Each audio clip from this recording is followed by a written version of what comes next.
Long before players compared stats on websites, the earliest games tucked away a curious quirk called the badge boost. Earning certain gym badges didn't just unlock field moves, it invisibly nudged your stats during battle.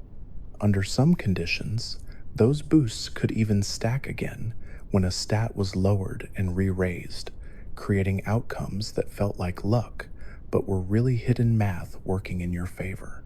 When every move in your set is empty, there's one last resort the game quietly provides: struggle.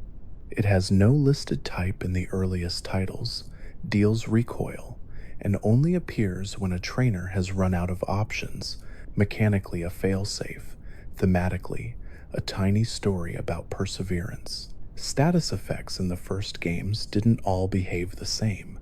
Burn reduced attack, paralysis cut speed, poison ticked steadily, and sleep once kept a Pokémon from acting on the very turn it woke. Players often felt the difference without knowing why battles flowed the way they did, because those statuses reshaped turn order and damage beneath the surface. Wrapping moves like Wrap, Bind, and Clamp created a style of pressure you rarely see today. Once they landed, the target couldn't act until the effect ended. It felt unfair to be stuck, but it taught a generation that sometimes tempo wins battles all by itself. A tiny rules interaction turned two gentle effects into something fierce. Toxic's escalating damage and Leech Seed's drain used to combine in a way that made each tick climb higher and higher. For players who discovered it, a peaceful seed suddenly became a metronome of inevitability. Behind the scenes, the first two generations didn't use today's effort system. They tracked separate stat experience for each stat, earned simply by battling. Train against fast opponents, and your speed quietly crept upward. Face hulking foes, and defense grew. It was an invisible diary of who you fought. Inventory limits once asked you to plan, but storage had its own quirks too. PC boxes held only a small number of Pokémon, and you needed to manually switch boxes to keep catching. Many trainers learned about that rule only when the capture message failed at the worst possible moment. On the title screens and menus, there's a gentle safety. A soft reset button combo on classic handhelds let you restart without powering off. Long before speedrunning was a term on everyone's lips, the games quietly supported quick do-overs for anyone practicing catches or encounters. In a corner of battle math, two explosive moves, self-destruct and explosion, don't just hit hard. They briefly treat the target's defense as lower when damage is computed. It's a precise detail with a big feeling, a final flare of power that leaves a mark even as the user faints. The catching formula doesn't rely on health alone. It blends the target's current HP, max HP, status, and the ball type into a single roll.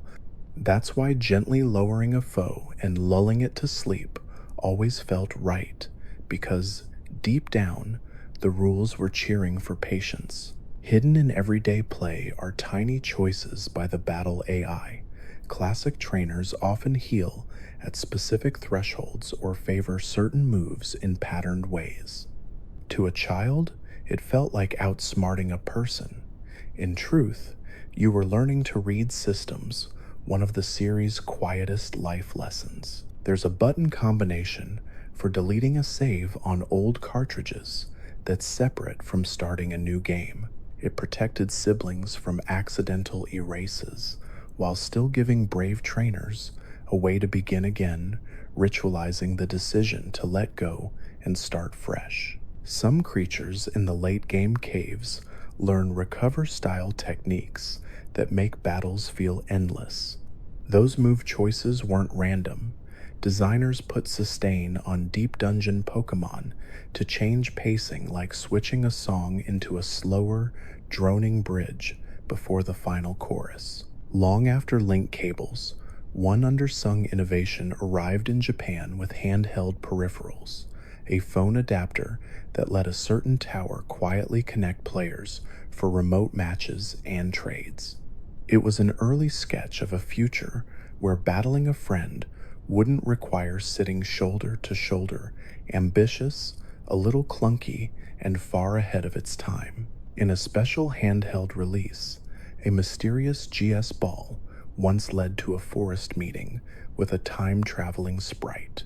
Decades later, re-releases brought that path back, turning a rumor into a bedtime story you can actually play. There's an egg on a certain version's counter that isn't just a gift, it carries altered shiny odds compared to wild encounters of its era. If your first shimmering partner ever hatched from that shell, you didn't imagine your luck. Event islands in the Game Boy Advance era felt like letters from far away, a jagged triangle for a visitor from space, a distant birthplace where geometries didn't quite behave, and a faraway grove where an old myth walked softly through tall grass. Each ticket turned the real-world stores, kiosks, gatherings into part of the adventure. Even batteries told stories. Some cartridges kept clocks and berry growth running with a tiny internal cell. When it faded, time stood still. Fixing it brought the sun back, and your trees woke up like spring, arriving in a saved file. In a certain remake set of islands, a triangle puzzle boss shifted forms between games, giving each version a personality even at its cosmic edges.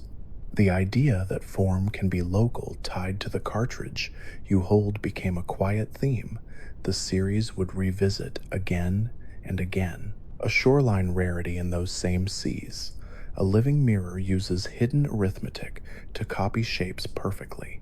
The series has always loved creatures that reflect and refract, the ones that don't just fight, but reframe what a battle even is. Before modern syncing apps, Nintendo crafted an infrared handshake between handhelds that let tiny gifts hop through the air. Stand close, line up the sensors, and a present slipped across the gap like a firefly changing pockets. Shiny hunting blossomed into many styles over the years. A handheld pedometer that came with a certain remake let you walk with partners in the real world, quietly increasing chances in special ways and turning daily steps into part of training long before phone games made that idea commonplace. The Poke Radar wove lawn care into probability. Chaining identical encounters on swaying grass rewarded consistency with rising odds, turning concentration into a rhythm game where a single misstep reset the dance. An unreleased tune on Sacred Steps, a flute that never officially sounded in one era, later reappeared as museum glass you could peer through. Even when content stays behind the rope, knowing it exists changes how the room feels. A device worn like a wristwatch of apps made the second screen into a pocket of playful tools, counters, dowsers, and friendship checkers you could flick through with a thumb. Utility became toy, and the toy made the world feel lived in. A tiny motorized pedometer companion didn't just count steps, it hid routes, wilds, and items behind distance. Taking your partner on errands became part of the game loop. The series has always been at its coziest when it turns ordinary life into progress. There's a breeding trick named for a composer that rewards pairing Pokémon from different language games with notably improved odds. It isn't about speed or power, just patience, and a hope that the next egg might sparkle when it cracks. Hidden groves along forest paths began to appear in one region, little alcoves where rare abilities slept. They blurred the line between map and mechanic, as if the land itself hid traits you couldn't find in tall grass. A bustling avenue whose shops grew with your guidance reflected the people you met through communication features. It quietly made community management a mechanic, a streetscape that became more welcoming the more you welcomed others. Some sequels adjusted game difficulty with keys that unlocked modes, one raising trainer levels, another easing them silently, acknowledging that the same story can sing at different tempos depending on who's listening. Stage lights replaced ribbons in a certain city's theater, where partners performed to music rather than judges with scorecards. It didn't chase depth so much as delight, a reminder that not every system needs to be a ladder. Some can be a carousel. When the world stepped into full 3D, a new type joined the chart and rewove balance from the roots, while Hidden, Power's color-based code slowly began its long goodbye. A party-wide experience shared gently lowered friction, letting curiosity lead teams without the grind nipping at your heels. A little green wilderness outside the main routes became a friend safari whose encounters changed based on who you knew. Proof again that connection has always been the series' favorite key to locked doors. Temporary transformations arrived next, not evolutions, but bursts of power bound to specific stones and partnerships, giving old favorites new spotlights. Later, the spotlight widened into luminous gestures and poses, then refracted into crystalline hats that changed how types behave. Every era finds a new stage trick, but each keeps the same theme: surprise wrapped around familiarity. Raids turn tall grass into a campfire circle. You and three others face something larger than the usual battle, timing shields and cheers, carving patterns into huge health bars. Whether under pink storm clouds or shimmering crystals, the point isn't just the prize, it's the chorus. Field travel used to rely on HMs tucked into move slots forever. Then the series handed those jobs to companions you could summon, to ride gear, to helpful apps, freeing movesets to be about personality, not chores. You could feel the shoulders drop as the burden lifted. One day, breeding left the roadside house and moved to picnics, where baskets filled while you chatted and wandered.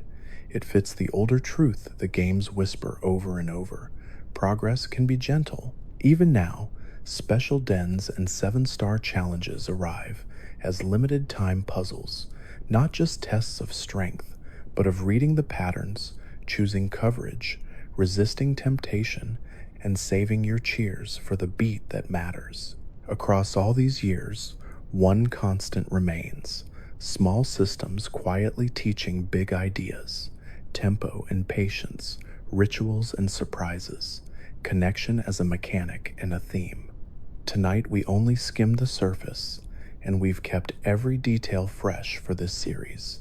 No repeats from your earlier scripts, and plenty of room to grow. The legacy of Pokémon is often tied to the way it balanced simple mechanics with layers of depth that players only discovered gradually, and one of the clearest examples of this is the introduction of held items. When the second generation arrived, the idea that a creature could carry something into battle was revolutionary. It transformed strategy in ways both subtle and dramatic. A simple berry could restore health at a crucial moment, while an item like leftovers allowed steady recovery throughout a match, making certain defensive companions nearly unbreakable. Other items, such as evolutionary stones, gained new significance, with metal coats or king's rocks offering entirely fresh evolutions for longtime species. What once felt like a basic rock, paper, scissors battle system became a complex web of possibilities, because now each creature's potential depended on more than just type and moves. This change showed how designers constantly sought to expand the philosophy of what Pokémon could be, layering depth onto familiar foundations. One of the most intriguing details from this era lies in how breeding reshaped the idea of legacy in the series. In the first games, There was no sense of parentage or inheritance. By the time the daycare couple appeared in Johto, however, everything changed. Suddenly, offspring could inherit moves from their parents, something that created possibilities far beyond casual exploration. For the first time, players could plan long-term strategies, passing unique techniques down generations to create creatures unlike any found in the wild. At the same time, the concept of baby Pokemon added a softer, more emotional layer. Seeing a smaller, cuter form of a familiar companion made the world feel richer and more alive. The symbolism of family was embedded directly into gameplay, reminding players that bonds of care and patience could lead to new beginnings. It is easy to forget that the Pokemon world is as much about culture as it is about mechanics, and nowhere is this clearer than in the myths woven into each region. The Johto games leaned heavily on towers, bells, and fire to communicate traditions of reverence and harmony. The Burn Tower told of devastation and rebirth, while the Bell Tower echoed with themes of hope and purity. These places were not simply background scenery, they gave players a sense that the world had depth far beyond the surface of battles. Every step felt like a walk through living history, as if the player were participating in rituals and legends that stretched back long before their journey began. The introduction of shinies marked another milestone in how wonder was built into the series. When players first encountered a red Gyarados at the Lake of Rage, the sense of awe was unmatched. It was a deliberate design choice, ensuring that even the most casual fan would encounter this phenomenon at least once. Beyond that encounter, however, shinies remained vanishingly rare, appearing at odds of more than 1 in 8,000. This rarity sparked endless myths, playground rumors, and stories of impossible luck. For many, the moment of stumbling across one in the wild became a memory that never faded, carried like a badge of honor. What made shinies so special was not just their rarity, but the way they tied into the central theme of discovery, reminding players that at any moment, something extraordinary might happen. Glitches, too, became part of the cultural identity of Pokémon. In the first generation, the infamous Missing No encounter left an imprint so strong that it became legendary, and later games carried their own quirks. Rumors spread like wildfire about secret codes, hidden encounters, and strange ways to unlock special creatures. Most of these stories were fabrications, born from misunderstandings of code or mechanics, but that was part of their magic. Children whispered about holding buttons in certain sequences to guarantee catches, or walking in precise patterns to summon rare encounters. While none of these rumors were true, they made the world feel mysterious and alive. Even mistakes in programming became part of the shared folklore, proving that the culture of Pokémon was as much about imagination as it was about design. By the time Hoenn arrived, the world of Pokémon had grown more colorful, both literally and figuratively. The power of the Game Boy Advance allowed brighter palettes and richer details, and developers leaned into this by emphasizing natural variety. Forests, oceans, mountains, deserts, and skies all merged into one interconnected ecosystem, and for the first time, weather became a force that could influence battles. Sunlight, rain, sandstorms, and hail were not simply background effects. They altered strategies dramatically. A downpour could empower water-type moves and quicken swimmers, while sandstorms punished all but the most resilient.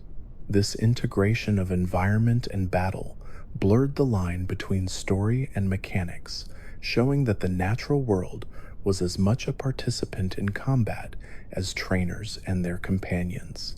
Abilities were another dramatic leap forward. For the first time, every species carried an innate trait that altered how it performed. Some were simple, like quick healing in sunlight, while others reshaped entire strategies, such as levitation, granting immunity to ground-type attacks. Abilities gave personality to every species, ensuring that even the weakest could sometimes shine in specific circumstances. They also tied directly into lore. A creature known for its charm might have the ability to infatuate opponents, while one associated with storms might summon rain. Abilities deepened the connection between story and mechanics, making the world feel consistent and alive. Double battles expanded strategy yet again. What had once been a simple one-on-one exchange now became a puzzle of coordination and synergy. Moves that seemed ordinary could become devastating when combined, and positioning mattered in ways it never had before. This change emphasized cooperation, both between a trainer's own companions and between players in multiplayer matches.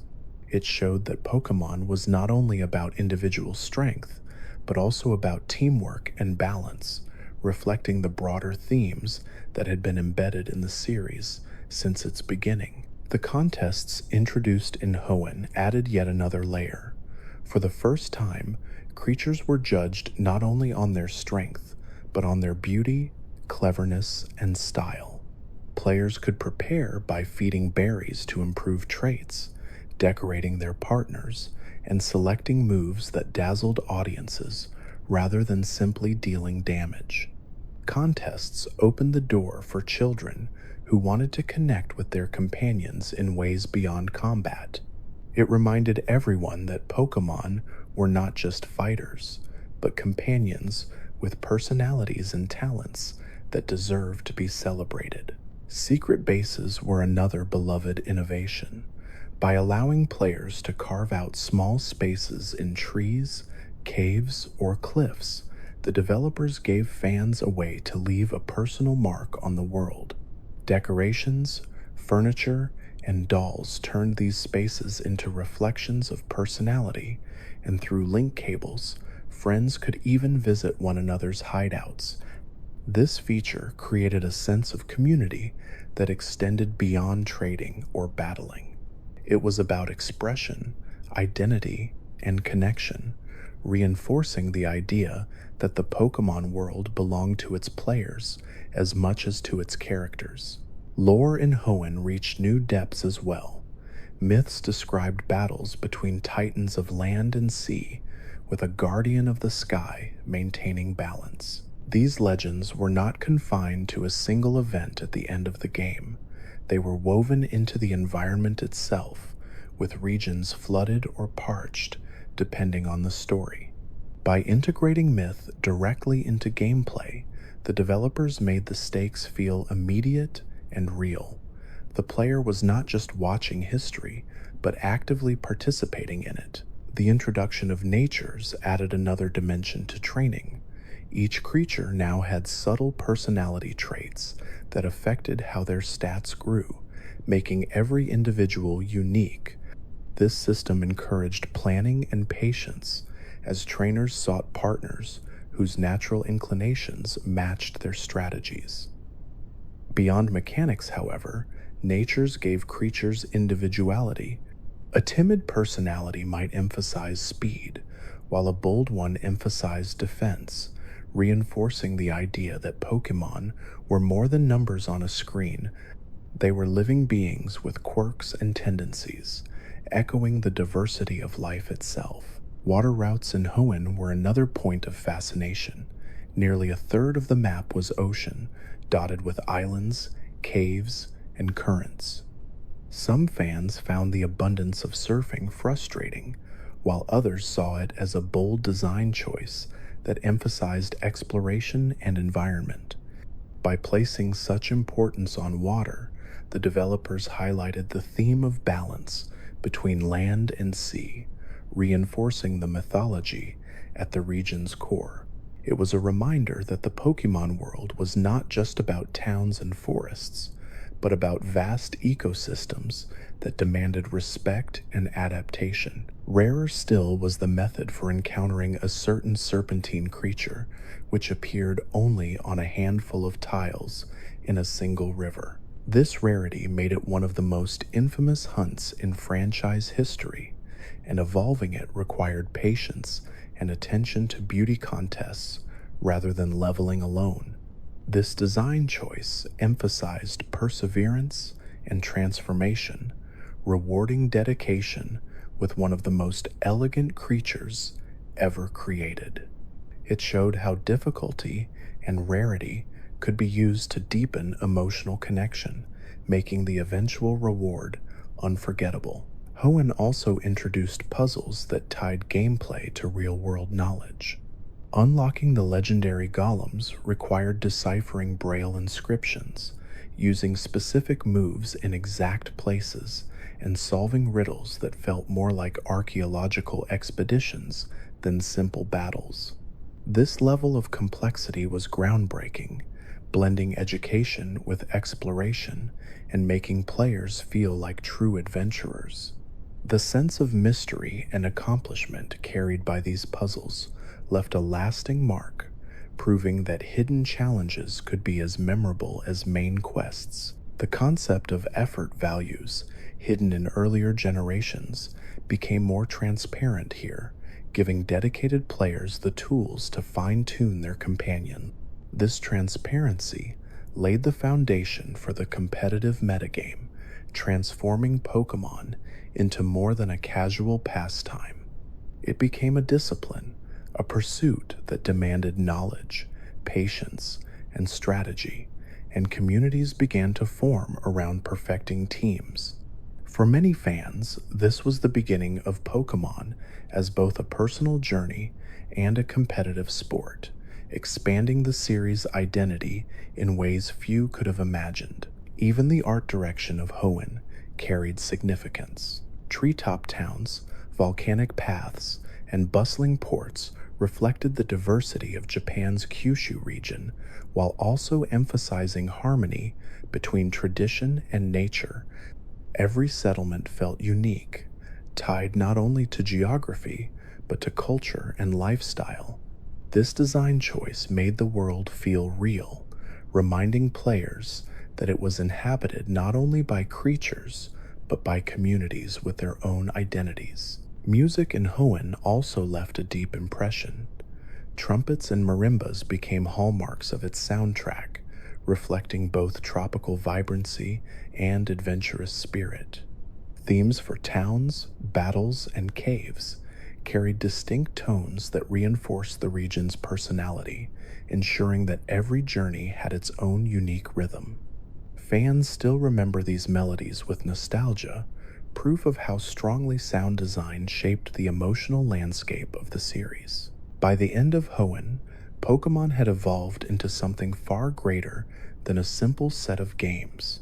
It had become a world of culture, lore, strategy, and emotion, layered with details that rewarded curiosity and patience.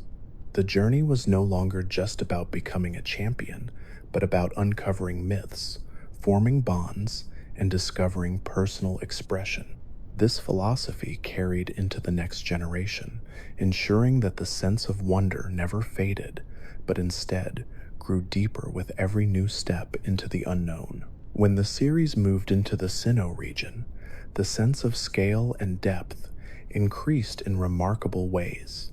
This was the first time the mainline games appeared on the Nintendo DS, and the developers used the new hardware to expand nearly every aspect of the experience. The world itself felt more vertical and dramatic, with snowy routes, cliffside paths, and the imposing presence of Mount Coronet dominating the center of the map. This mountain was more than just a landmark. It was the narrative and geographical heart of the region. Crossing it was a rite of passage, with caves and trails that tested endurance, while its summit became the stage for some of the most climactic battles and revelations in franchise history. By anchoring the region around such a massive and symbolic feature, The developers tied the player's journey to themes of creation, balance, and legacy. One of the most significant innovations introduced here was the separation of physical and special moves into their own categories. Before Sinnoh, the classification of an attack as physical or special was determined entirely by its type, which meant that fiery punches were still coded as special simply because they belonged to the fire category. This system limited many species, preventing them from using their strengths effectively. By redefining moves on an individual basis, the developers created a more natural and logical system. Suddenly, creatures that had once been underwhelming due to mismatched stats became viable, while strategies expanded in every direction. This change reshaped competitive play permanently, giving rise to entirely new tactics and revitalizing older ones. It stands as one of the most impactful mechanical shifts in the entire franchise. Sinnoh also leaned deeply into mythology, more so than any region before it. The Lake Guardians represented knowledge, willpower, and emotion, forming a trio that symbolized the foundations of human existence. Above them stood deities tied to time and space, while a deeper legend hinted at a being tied to antimatter itself. These myths were not confined to optional side content. They were woven into the story, forcing players to reckon with the idea that their journey was part of something cosmic and eternal. By tying gameplay to mythology in such a profound way, the developers elevated Pokémon from a story of personal adventure to one of universal significance, blending folklore and science fiction into a narrative tapestry that still resonates with fans today. The Pokétch, a multifunction wrist device, embodied the playful creativity of the DS era. With its second screen, developers had space to experiment, filling the watch with apps that ranged from practical to whimsical. Players could check friendship levels, track steps, or use calculators, all while immersed in their journey. This feature reflected the rise of multifunction gadgets in the mid-2000s, making the game feel modern and relevant to its cultural moment. Though simple compared to later innovations, the Pokétch gave players a sense of constant companionship, a reminder that technology and play were deeply intertwined in the Pokémon world. Sinnoh's underground system was another major innovation. By tunneling beneath the surface, players discovered sprawling caves filled with fossils, spheres, and treasures. This area became a playground for both solo exploration and multiplayer interaction, as friends could visit each other's secret bases and dig side by side.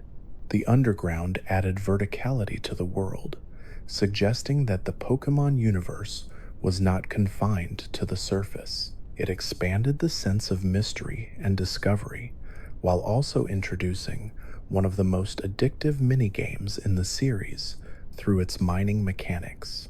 Striking walls to uncover hidden gems became a pastime all its own, blurring the line between side activity and core adventure. Environmental design in Sinnoh was especially memorable. Snow roots slowed movement and added atmosphere, while fog reduced accuracy in battles, creating a sense of unpredictability. These mechanics emphasized that the world itself was a character, one that could aid or hinder depending on preparation. By making weather and terrain such active participants in the journey, the developers underscored the theme that nature was powerful, beautiful, and often indifferent to human ambition. Players were reminded at every step that they were exploring a living world, one that demanded respect as much as curiosity. Music, as always, carried immense weight in shaping the emotional experience. Sinnoh's soundtrack leaned heavily on piano and orchestral tones, emphasizing grandeur and mystery. The haunting melody of Eterna Forest, the tranquil snow themes, and the urgent tones of battle all reinforced the region's identity. For many fans, these tracks remain some of the most memorable in the franchise, demonstrating how sound can deepen immersion and emotional attachment in ways that visuals alone cannot achieve. Another notable addition was the expanded role of contests, renamed Super Contests. These events layered in new mechanics like dressing up, dancing, and performing moves for style rather than damage. Players could decorate their partners with accessories, prepare them with poffins, and compete in rhythm-based challenges. This expansion highlighted once again that Pokémon was not confined to battling. It was about connection, creativity, and self-expression, giving fans alternative goals that broadened the emotional palette of the games. Pal Park introduced another remarkable feature, the ability to transfer creatures from earlier generations into the new DS era. For the first time, companions from Game Boy Advance adventures could cross into a new world, reinforcing the theme of continuity and legacy.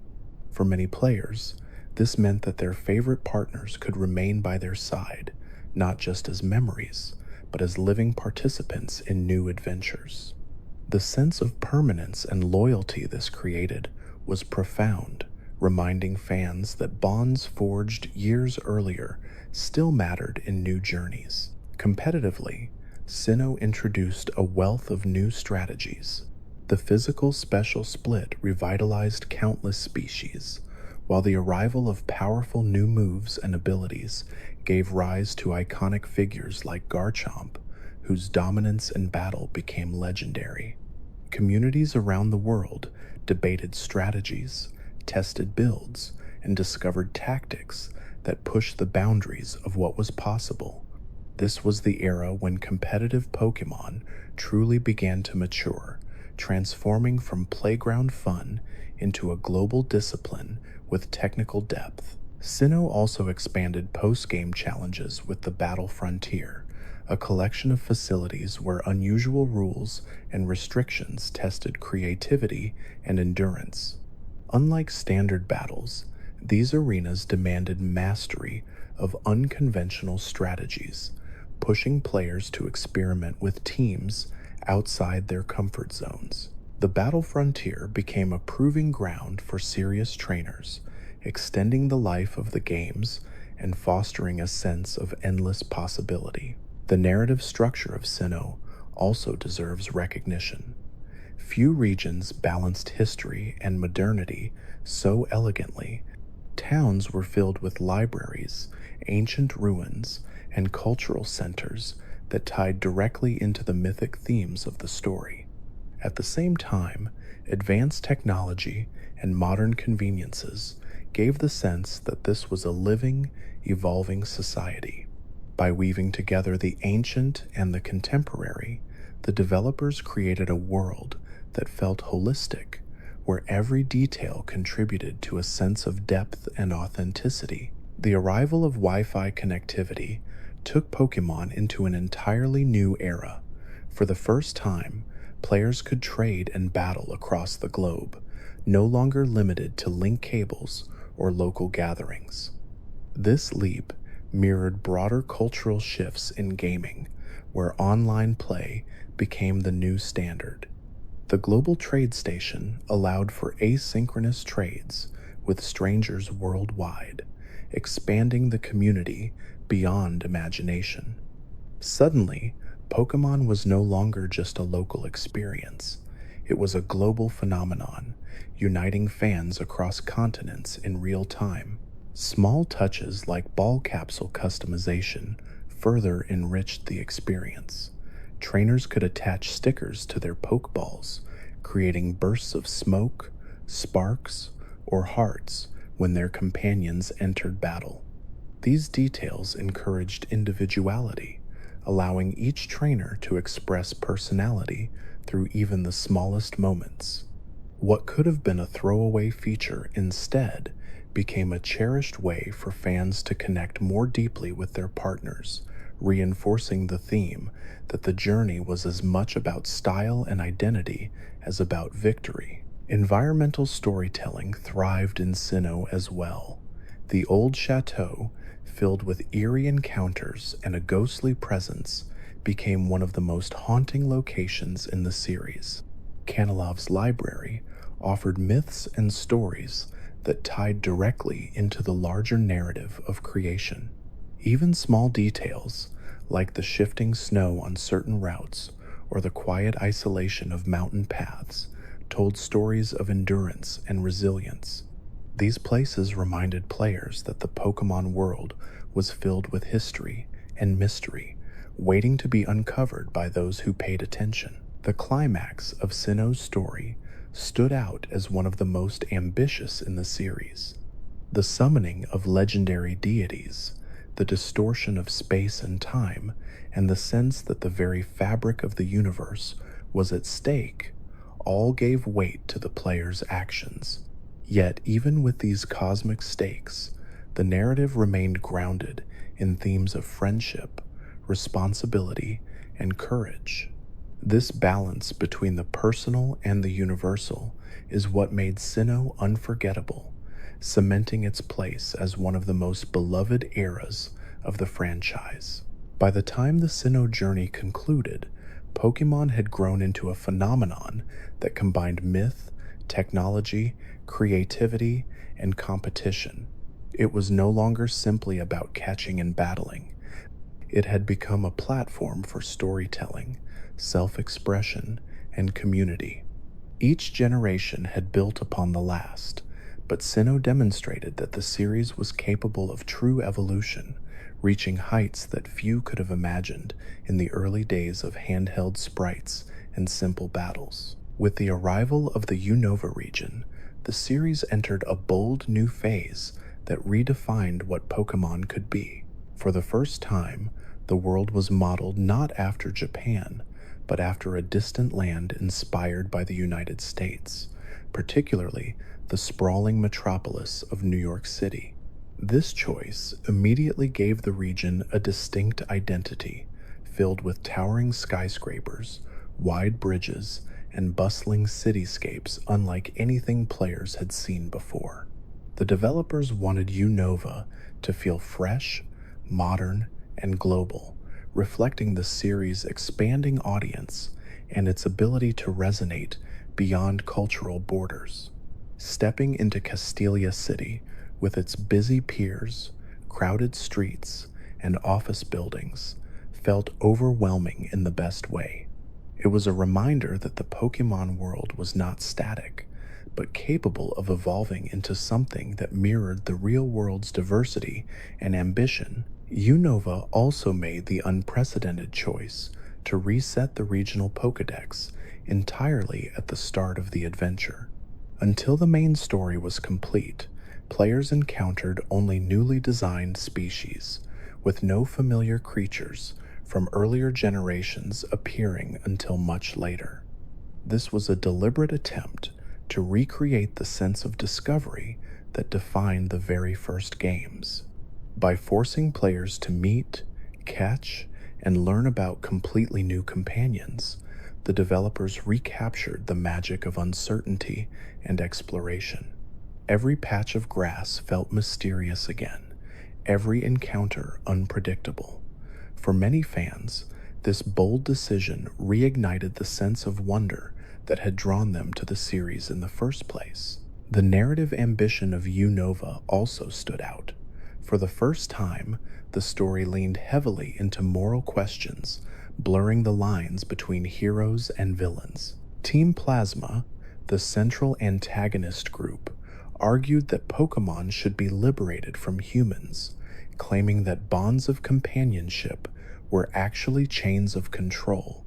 Their leader, the enigmatic figure known as N, became one of the most complex characters in franchise history. Unlike traditional villains who sought power or domination, N questioned the very foundation of the Pokemon world. His bond with his own companions, coupled with his belief in their independence, created a moral dilemma that challenged players to think deeply about the nature of their journey. The tension between ideals and truth became the thematic backbone of the region, elevating the storytelling to a level rarely seen in earlier titles. Unova's design was equally ambitious in terms of spectacle. Bridges stretched across vast waterways, complete with moving cars and flocks of birds soaring overhead. Routes featured cinematic camera angles, shifting perspectives to highlight the scale of the world. Battles themselves became more dynamic, with fully animated sprites for every Pokémon and camera movements that zoomed and panned to capture the energy of combat. For the first time, the creatures on screen felt truly alive, moving with personality rather than standing frozen in static poses. These changes gave encounters a vitality that left a lasting impression on fans, proving that presentation could be as powerful as mechanics in shaping immersion. The introduction of seasons was another milestone. Instead of limiting environmental changes to day and night, Unova rotated through spring, summer, autumn, and winter. Each season altered the appearance of the world, changing foliage, weather, and even the availability of certain species. Snow piled up in winter, blocking paths that would reopen in spring, while autumn painted the landscape in shades of red and gold. This mechanic tied the game more closely to the passage of real-world time, encouraging players to return month after month to experience new sights and encounters. It deepened immersion, reminding fans that the Pokémon world was not static, but alive, constantly shifting and responding to cycles of nature. Unova also introduced hidden abilities, a feature that transformed the competitive landscape. These were alternative traits for creatures that could only be obtained through special conditions, such as online distributions or the Dream World. Hidden abilities gave many species entirely new roles in battle, revitalizing those that had once been considered weak. For example, some creatures gained boosts to speed or new immunities that suddenly made them formidable.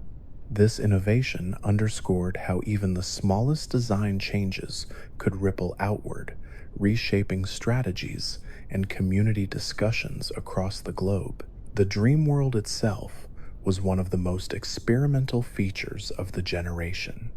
By connecting their game to an online platform, players could send one of their companions to sleep and explore a whimsical, dreamlike environment through their web browser. There, they played minigames, collected items, and encountered partners with hidden abilities. The Dream World reflected the growing importance of online connectivity in gaming, blending handheld cartridges with the wider internet. Though it was eventually discontinued, it remains a fascinating experiment in expanding the Pokémon universe beyond the boundaries of the console. Battle mechanics also saw innovation with the introduction of triple battles and rotation battles. In triple battles, 3 Pokémon fought simultaneously on each side, creating chaotic encounters where positioning mattered as much as move choice. Rotation battles, on the other hand, introduced a layer of prediction and strategy, allowing trainers to rotate which of their 3 frontline partners would act each turn without fully switching. These formats never became as mainstream as traditional single or double battles, but they demonstrated the developers' willingness to push the boundaries of combat, offering variety and depth to those willing to experiment. Unova's soundtrack carried its own unique energy, drawing inspiration from jazz, electronic, and urban rhythms that reflected the modern, metropolitan setting. Tracks like the bustling Castelia City theme or the intense battle music against Team Plasma highlighted the region's identity as bold, contemporary, and distinct from earlier games. The composers blended traditional Pokemon motifs with experimental sounds, ensuring that the music was not only memorable, but also reflective of the region's cultural influences. The designs of Unova's creatures sparked discussion as well. Some drew inspiration from American culture, such as a Pokemon shaped like a garbage bag or another resembling an ice cream cone, while others tied into mythology, technology, and folklore. The sheer diversity of designs highlighted the developers' creativity and willingness to experiment, even if it meant dividing opinion. Whether beloved or controversial, these designs ensured that Unova left a lasting impact, expanding the boundaries of what a Pokemon could be. Online features expanded further with the Global Link, a hub that connected players across the world. This platform allowed trainers to track battle statistics, rankings, and participate in global events, further reinforcing the theme of Pokemon as a worldwide community. The ability to connect with strangers across continents gave the franchise a new level of scope, transforming it from a local pastime into a truly global phenomenon. The climax of Unova's story remains one of the most striking in the series. As the player approached the Pokemon League, Ann's castle erupted from beneath the ground, surrounding the traditional final challenge with a fortress of ideology and confrontation. The ensuing battles against Team Plasma and the confrontation with legendary creatures embodied the conflict between ideals and truth, turning what could have been a standard champion fight into a philosophical and emotional struggle. The silent intensity of these moments elevated the journey beyond a simple tale of victory, making it a meditation on values, choices, and the meaning of companionship. The sequels, Black 2 and White 2, broke tradition by continuing the story directly rather than offering a simple third version. These games advanced the timeline, showing how the region and its characters had grown since the events of the originals. Towns had changed, leaders had been replaced, and Team Plasma had fractured, reflecting the consequences of past conflicts. This sense of continuity made Unova feel alive, as if the world continued to evolve even when players were not watching. The decision to create true sequels rather than retellings remains one of the boldest and most rewarding experiments in the franchise's history. The Pokemon World Tournament, introduced in the sequels, became a highlight for fans. By allowing players to battle gym leaders and champions from every previous region, the feature created a celebration of the franchise's legacy. Facing iconic figures from Kanto, Johto, Hoenn, Sinnoh, and beyond in one unified arena was both nostalgic and thrilling, offering one of the most challenging experiences in the series. It served as a reminder that Pokemon was not just about new journeys, but about honoring the history and bonds forged across generations. Unova ultimately stood as a turning point in Pokemon's evolution. It proved that the series could take risks, embracing new cultures, storytelling techniques, and mechanics without losing its core identity. By blending moral complexity, visual spectacle, experimental gameplay, and global connectivity, the fifth generation demonstrated that Pokemon was not bound by tradition, but capable of redefining itself for new audiences and new eras.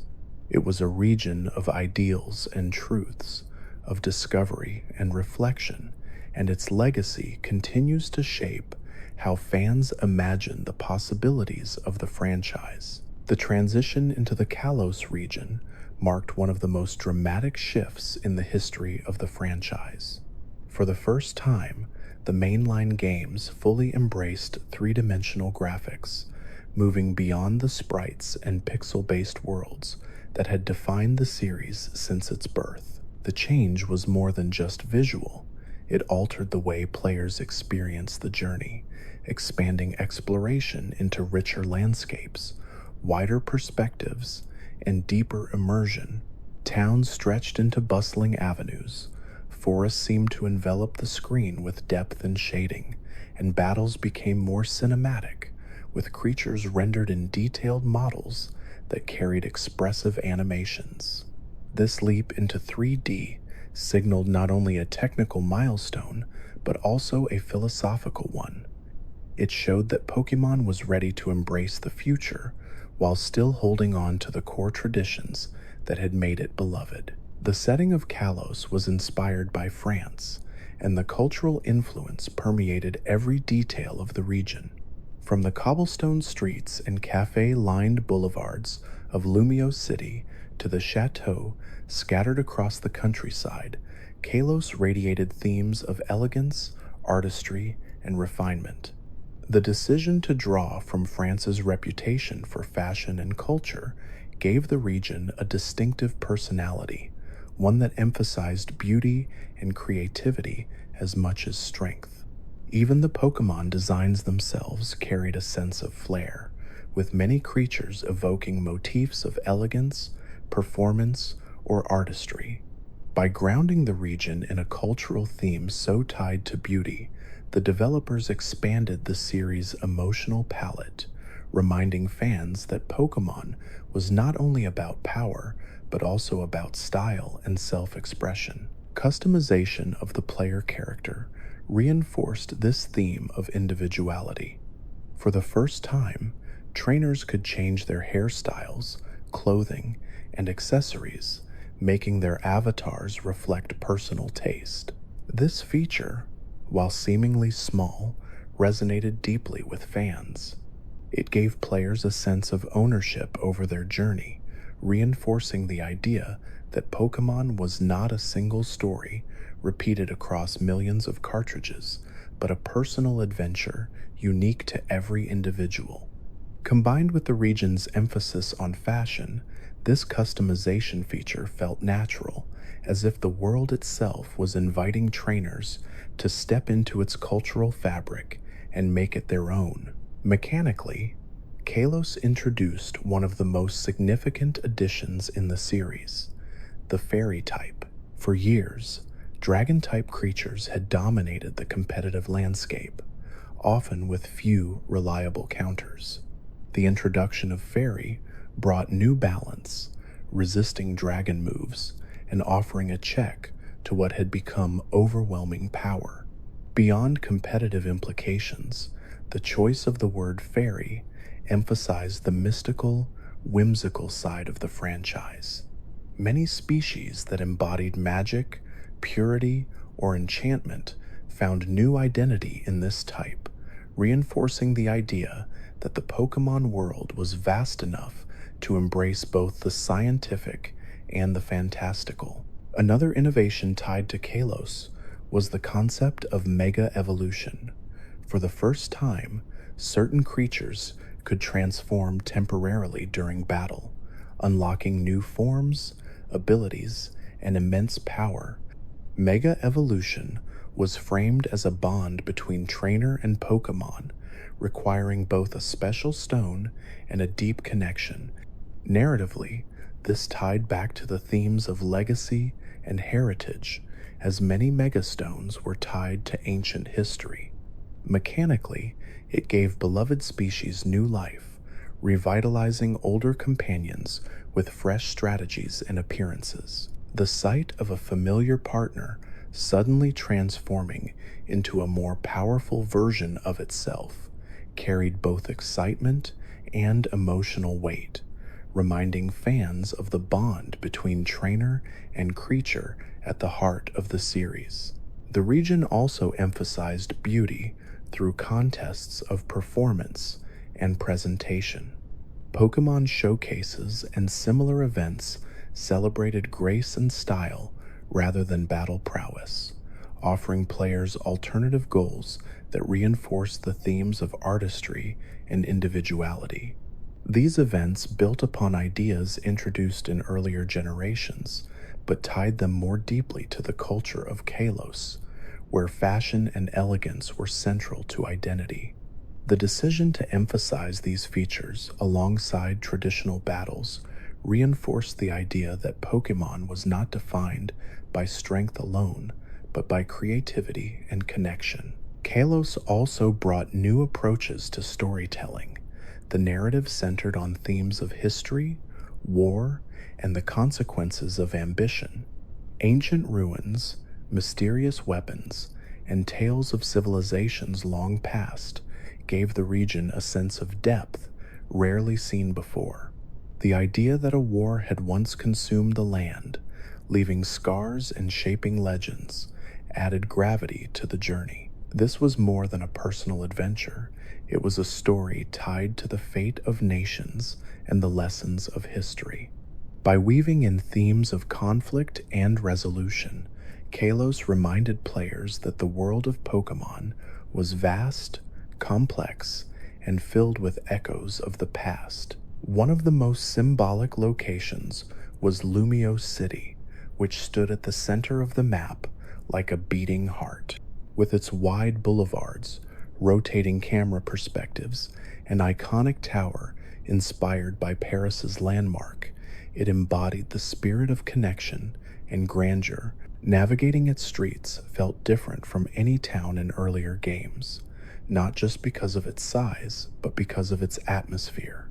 It was a city that celebrated culture, art, and humanity, a fitting centerpiece for a region that valued beauty as highly as strength. Kalos also introduced the concept of horde battles, where trainers faced groups of weaker wild Pokemon at once. This mechanic added variety to encounters and emphasized the idea of ecosystems rather than isolated individuals. Combined with sky battles, where only certain species could participate, these innovations diversified the rhythm of encounters. They reminded players that battles were not uniform, but could reflect the environment and abilities of the creatures involved. In terms of connectivity, Kalos expanded online features through the player search system, which made trading and battling with others seamless. Global interactions were integrated directly into the game's interface, reflecting the reality that Pokemon was now a global community rather than a local pastime. The ease of connecting with friends or strangers reinforced the theme of unity, making the world feel interconnected in a way that paralleled the design of Lumio City at its core. The soundtrack of Kalos matched its themes of elegance and grandeur. Orchestral compositions filled with strings and sweeping melodies replaced the chiptunes of earlier eras, giving the region a refined and majestic tone. The music of Lumio City captured the bustle of urban life, while the quiet tracks of rural areas emphasized serenity and charm.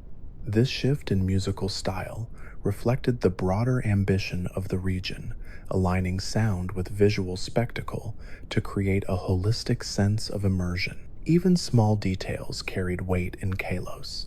The introduction of roller skates gave players a new way to move, reflecting the region's emphasis on freedom and style.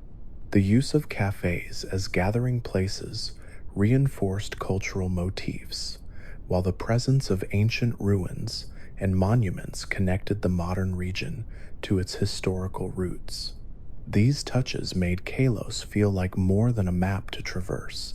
It felt like a living, breathing culture, one that blended the past, present, and future into a cohesive identity. Competitively, the addition of fairy type and mega evolution reshaped strategies dramatically. Entire tiers of play shifted, with creatures once considered dominant suddenly checked by new threats, and others gaining fresh relevance through their new forms. The community debated, adapted, and evolved alongside these mechanics, reinforcing the dynamic relationship between developers and players. Every new generation carried mechanical changes, but few were as transformative as those introduced in Kalos. Ultimately, The Kalos region represented a turning point for Pokemon. It was a place where tradition and innovation coexisted, where beauty and battle were given equal weight, and where the series embraced both its cultural inspirations and its technological future. By stepping into full 3D, introducing fairy type and mega evolution, and tying its narrative to themes of history and artistry, Kalos reminded fans that Pokemon was more than a game. It was a phenomenon capable of evolving alongside its audience, embracing new ideas while honoring the core themes of connection, discovery, and imagination. The Alola region arrived as one of the most unique and refreshing shifts in the history of Pokemon, carrying the series into a world inspired by the Hawaiian Islands.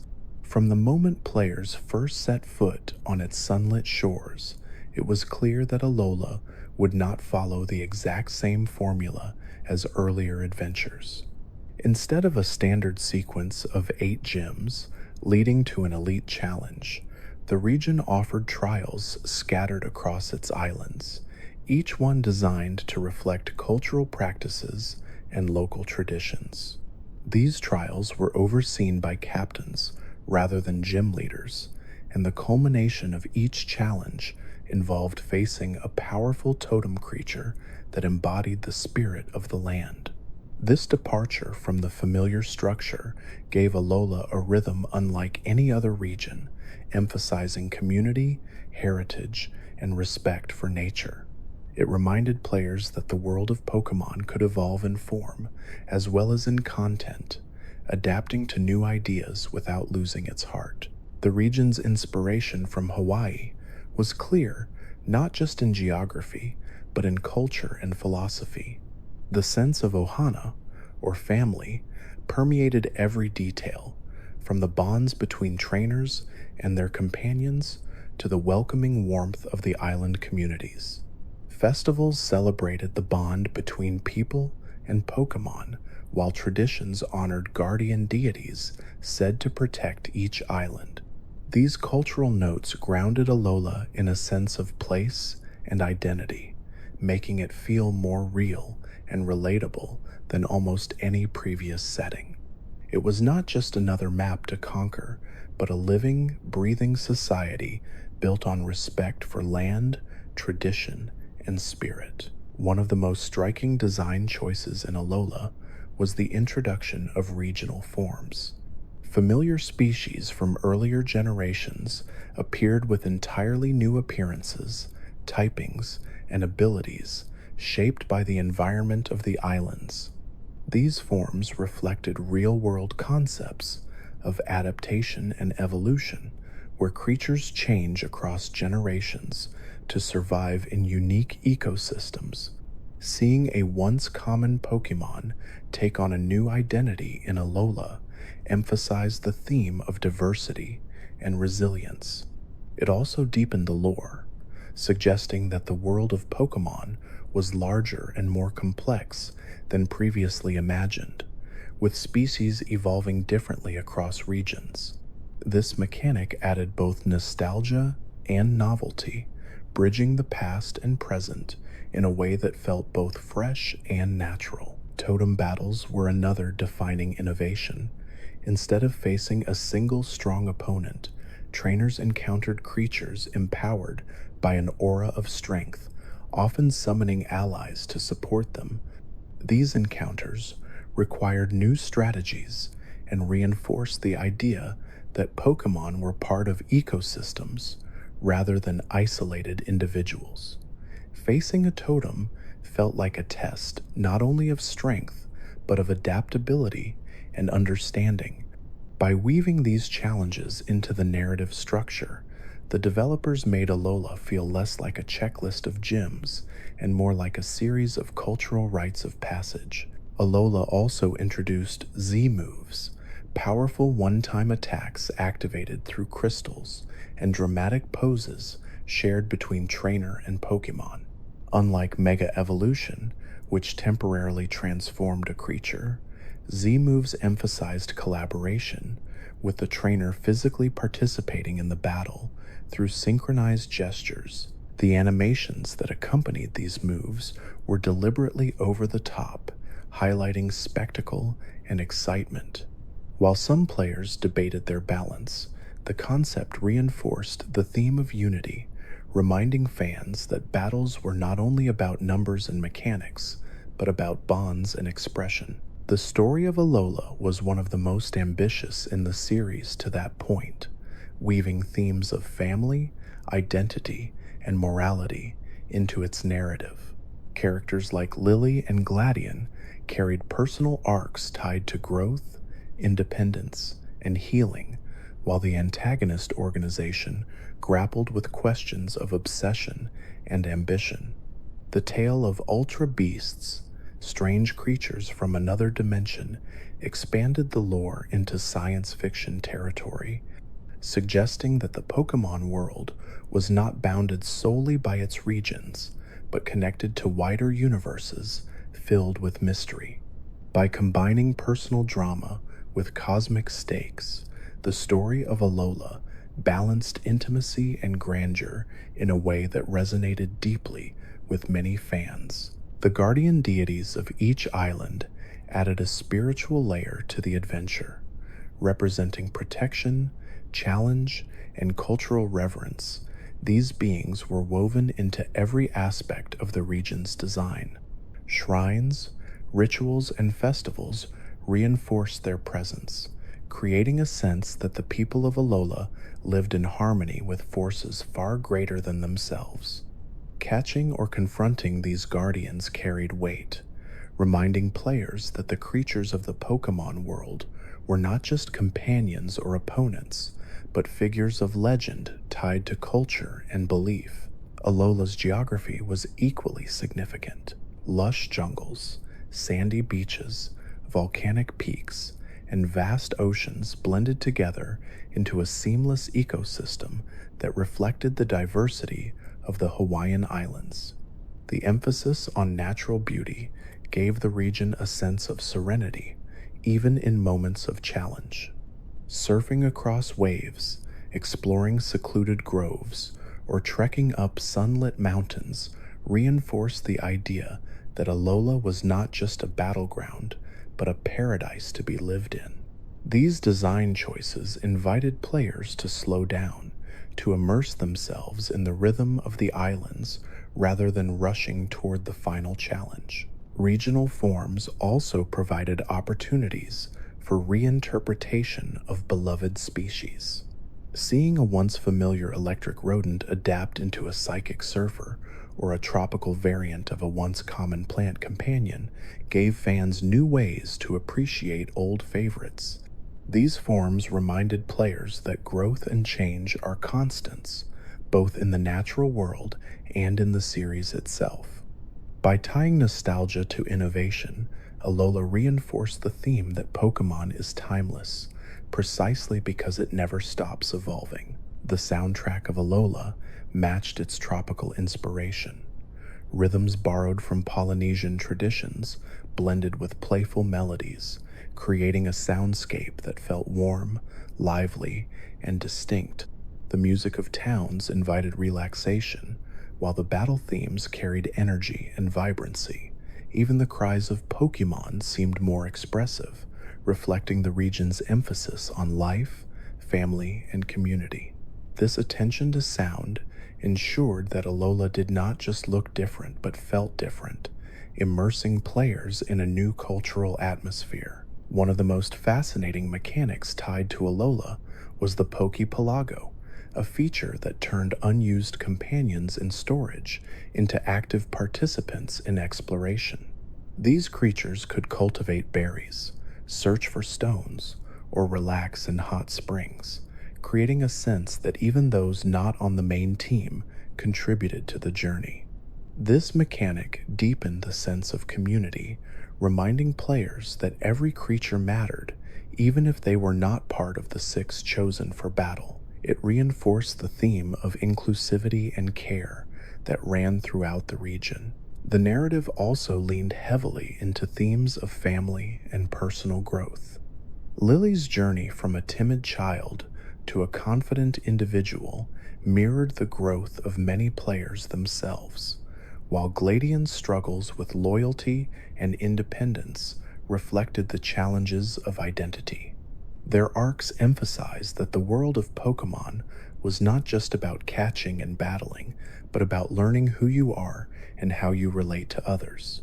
This focus on character development gave Alola a depth that stood out even in the long history of the franchise. The Ultra Beasts added another layer of fascination.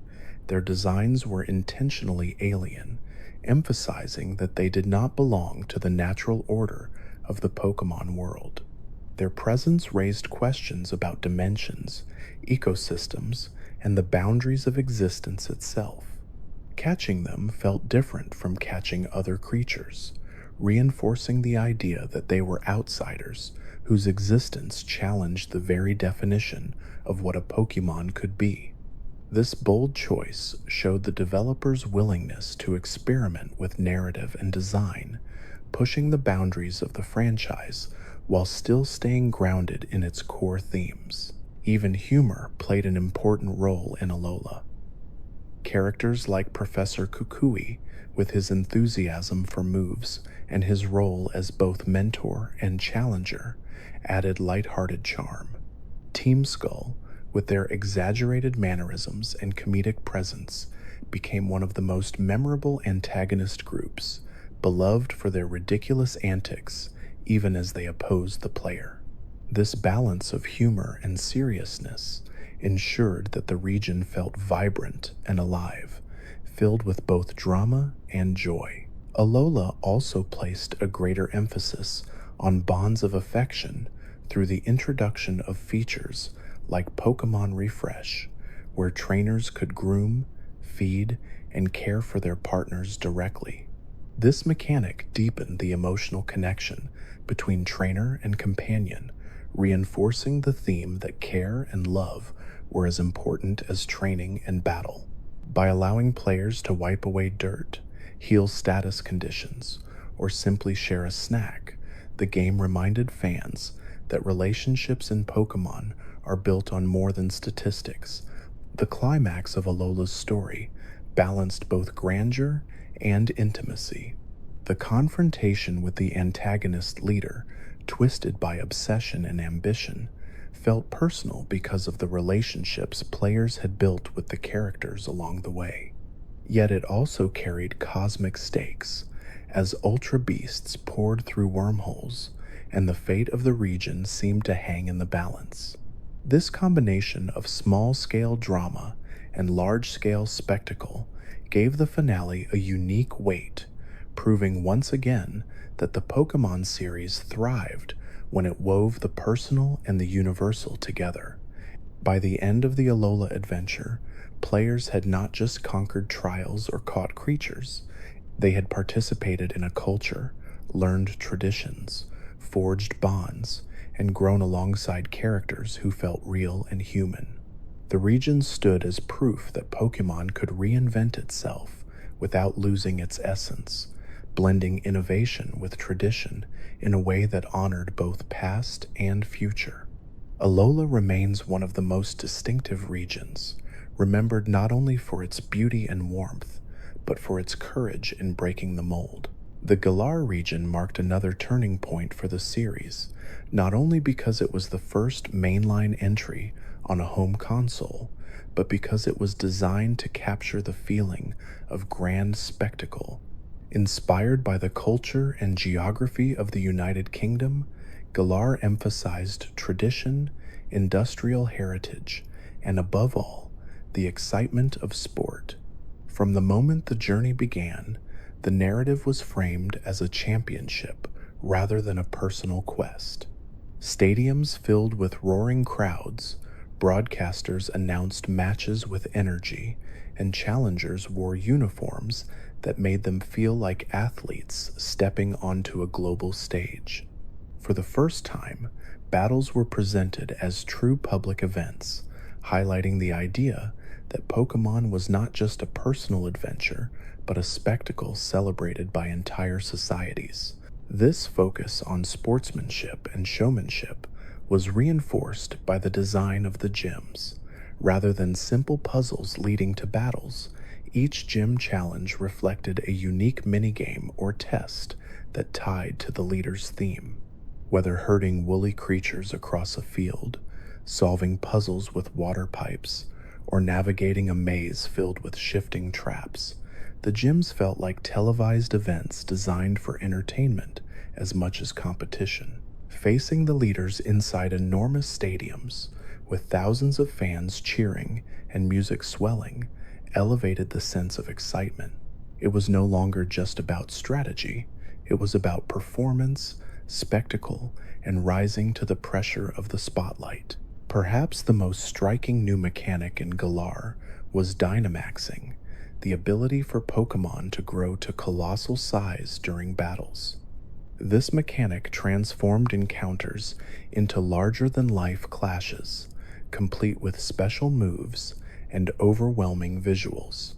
Unlike Mega Evolution or Z moves, which affected only specific creatures or required crystals, Dynamax was universal, available to all.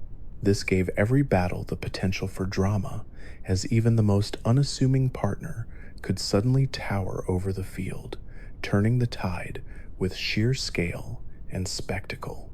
Gigantamax forms took this further, giving certain species entirely new appearances and signature moves when they grew, reinforcing the theme of spectacle by transforming familiar companions into icons. The wild area was another groundbreaking innovation. For the first time, players explored an open-world expanse where camera control was free, encounters roamed visibly across the terrain, and weather shifted dynamically. This space felt alive, filled with creatures that varied depending on conditions and time of day. Raids against Dynamax Pokemon became cooperative challenges, where 4 trainers banded together to face a towering opponent. The wild area blurred the line between traditional routes and open exploration, hinting at the future direction of the series while providing a playground of surprises and opportunities. The design of Galar reflected its cultural inspiration in every detail. Cities drew from the Industrial Revolution, with factories, railways, and coal mines shaping their character. Countryside routes evoked rolling hills, farmlands, and stone bridges. Even the narrative tied into themes of heritage and monarchy, with legends about ancient heroes and a sword and shield motif echoing Britain's long history of knights and myths. These influences grounded the region in a sense of identity, making it feel distinct from its predecessors while still belonging to the broader Pokémon world. Storytelling in Galar leaned heavily on themes of legacy and responsibility. The champion Leon was portrayed not only as a powerful trainer, but as a public figure beloved by society, setting a high bar for the player's aspirations. Hop, the rival, carried a personal arc of self-discovery, struggling with the weight of being Leon's younger brother while finding his own path. The antagonist arc tied into questions of industrial progress, energy resources, and the balance between ambition and responsibility. By weaving together personal journeys with societal themes, the narrative emphasized that being a champion was not just about victory, but about leadership and stewardship. The soundtrack of Galar matched the region's emphasis on sport and spectacle. Gym battles were accompanied by chants and clapping that mimicked the energy of real-world stadiums, creating an atmosphere of immersion unlike any before. Other tracks blended Celtic instruments, rock influences, and modern production, reflecting both the cultural inspiration of the region and its focus on showmanship. This music carried battles and exploration with an energy that matched the theme of competition, ensuring that every step of the journey felt celebratory and dramatic. Connectivity in Galar leaned on the Wycom system, which made trades, battles, and cooperative raids easier to access. Players could share stamps to announce activities, join friends or strangers in raid battles, and interact more seamlessly than in earlier generations. While not perfect, these systems reflected the ongoing effort to make Pokémon a global, communal experience.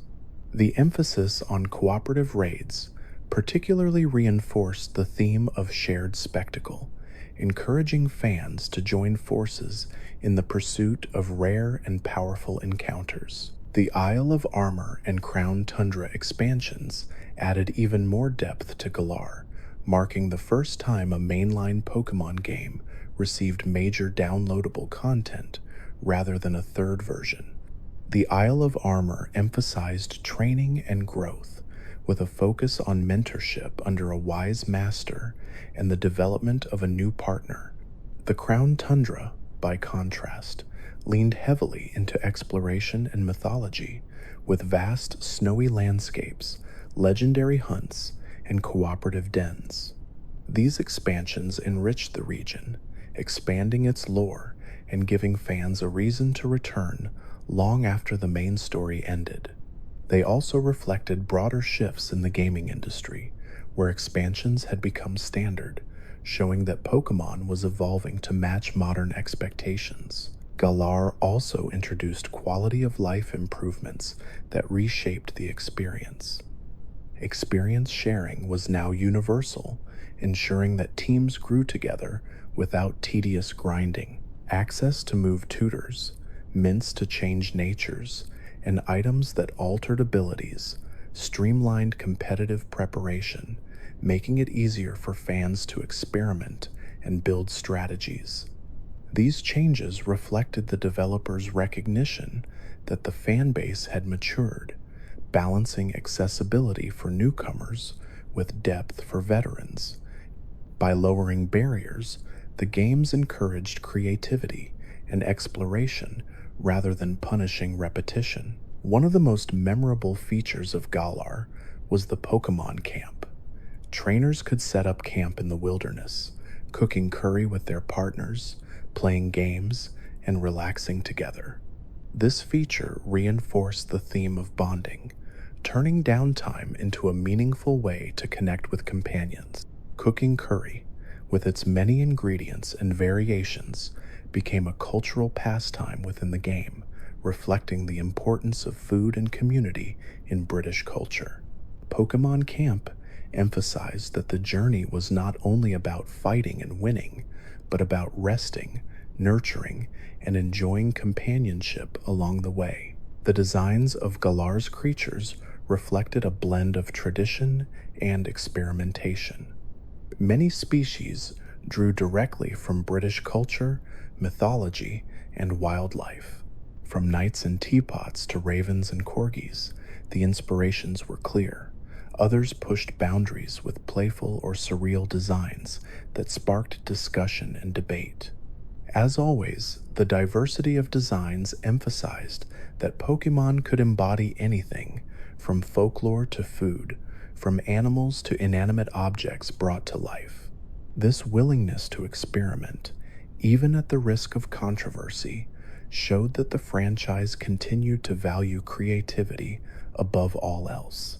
The climax of Galar's story leaned heavily on themes of spectacle and history, facing the champion in the Grand Stadium with the eyes of the entire region upon you carried weight unlike any previous final battle. The tension of that moment was amplified by the energy of the crowd, the swell of the music, and the culmination of your journey. Even the legendary arc tied into questions of myth and responsibility, as the sword and shield figures of old returned to aid in the final confrontation. These elements created a finale that felt both epic and intimate, blending personal growth with cultural legacy. By the end of the Galar journey, it was clear that the series had entered a new era. No longer confined to handhelds, Pokémon had embraced the scale and ambition of home consoles, expanding its horizons while retaining its core themes. Galar stood as a region of competition, spectacle, and tradition, blending modern innovations with cultural heritage.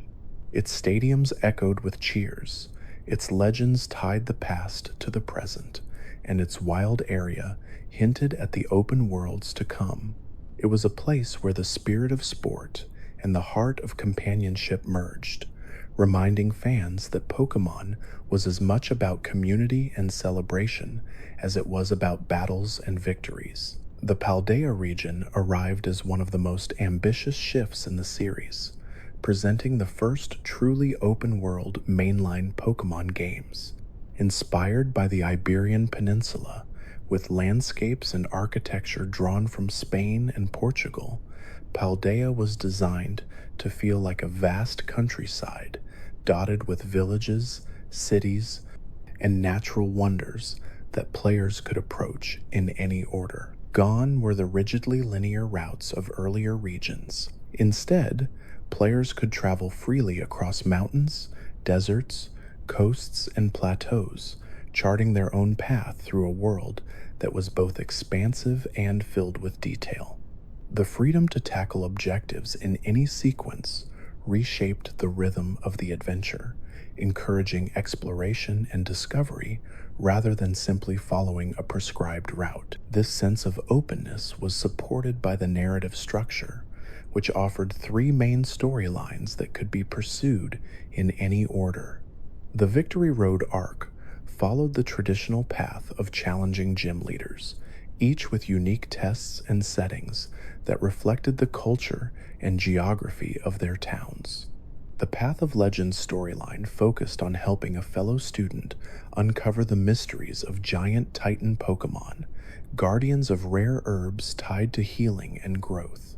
The Starfall Street arc revolved around confronting a rebellious group of students known as Team Star, uncovering personal stories of friendship, pressure, and identity. These arcs eventually converged into a unified finale, tying together themes of loyalty, curiosity, and courage. The decision to allow players to weave their own journey among these paths emphasized individuality, making each adventure unique. Paldea also leaned into the concept of education as a central theme. The player began their journey as a student at an academy, where lessons, clubs, and teachers provided context for exploration. This setting reinforced the idea that Pokémon is as much about learning as it is about battling.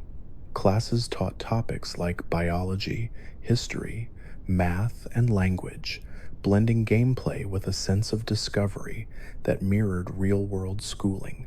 By tying the adventure to an institution of learning, the developers created a framework that emphasized growth, knowledge, and mentorship, themes that had always been present in the series, but now took center stage. Traversal in Paldea was revolutionized by the use of legendary partners as ride companions from the very beginning of the journey. Instead of waiting until the endgame to encounter these mythic creatures, players formed bonds with them immediately, using their abilities to glide, climb, swim, and dash across the vast terrain. This mechanic underscored the importance of companionship and trust, turning the journey itself into a shared experience with a partner who grew stronger alongside you. It also reinforced the theme of freedom, as exploration was no longer limited by traditional obstacles, but opened wide through gradual empowerment. The design of Paldea reflected the culture of the Iberian Peninsula in countless ways. Towns featured architecture reminiscent of Mediterranean villages, with terracotta roofs, plazas, and winding streets. Vineyards, olive groves, and windmills dotted the countryside, while deserts, snowy mountains, and coastal cliffs provided dramatic variety. Even the names of characters and places drew inspiration from Spanish and Portuguese roots, grounding the region in a sense of authenticity. Festivals, markets, and traditions within the game emphasized warmth, community, and heritage, giving Paldea a strong cultural identity. Mechanically, one of the most transformative innovations was the introduction of terastallization. This phenomenon allowed Pokémon to crystallize into sparkling forms, changing their type and enhancing their power. The visual spectacle of shining jewels and crystalline crowns emphasized the magical quality of the transformation, while strategically it created endless possibilities. A grass type could suddenly become fire, a steel type could shed its weaknesses, or an unexpected type could catch opponents off guard. This mechanic rewarded creativity and unpredictability, ensuring that no battle was ever entirely predictable. Terastallization embodied the theme of adaptation, reminding players that appearances can be deceiving and that growth often means transformation. Paldea also expanded on cooperative play with Terra raids, where groups of trainers joined forces to face powerful, crystallized opponents. Unlike earlier raids, these battles were faster and more dynamic, allowing simultaneous actions rather than strict turn order. Communication and timing became crucial as players coordinated cheers, healing, and offense to overcome formidable foes. These raids reinforced the community aspect of the series, turning difficult encounters into collaborative celebrations. The narrative depth of Paldea was highlighted most strongly in the Area Zero storyline, the final arc that tied together all three paths. Beneath the crater at the center of the region lay a hidden paradise filled with paradox Pokémon, creatures either ancient or futuristic, depending on the version played. This area revealed mysteries of time, science, and ambition, culminating in an emotional confrontation with the remnants of a beloved mentor. The finale blended science fiction with heartfelt emotion, creating one of the most moving and thought-provoking conclusions in the franchise. It underscored the dangers of obsession, the power of legacy, and the importance of human connection in the face of ambition. Paldea's soundtrack reflected its cultural inspiration, blending flamenco guitar, rhythmic percussion, and sweeping orchestral arrangements. Battle themes carried intensity, while town music conveyed warmth and charm. The soundtrack contributed significantly to immersion, ensuring that every location felt alive and distinct. The incorporation of regional musical influences highlighted once again the series' commitment to grounding each region in cultural identity, making Paldea memorable not only visually, but sonically. The designs of Paldea's Pokémon reflected themes of heritage, adaptation, and creativity.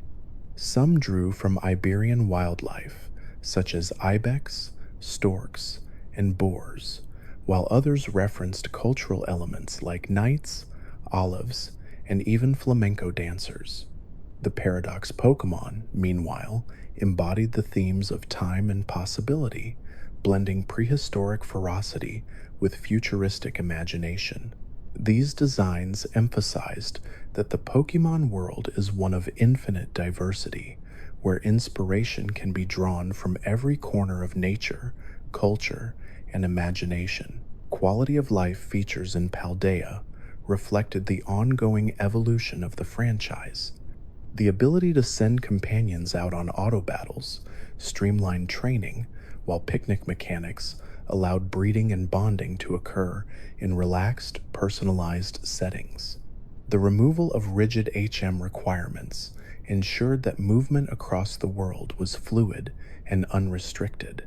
Together, these changes emphasized freedom, creativity, and accessibility, reducing barriers and encouraging players to explore at their own pace.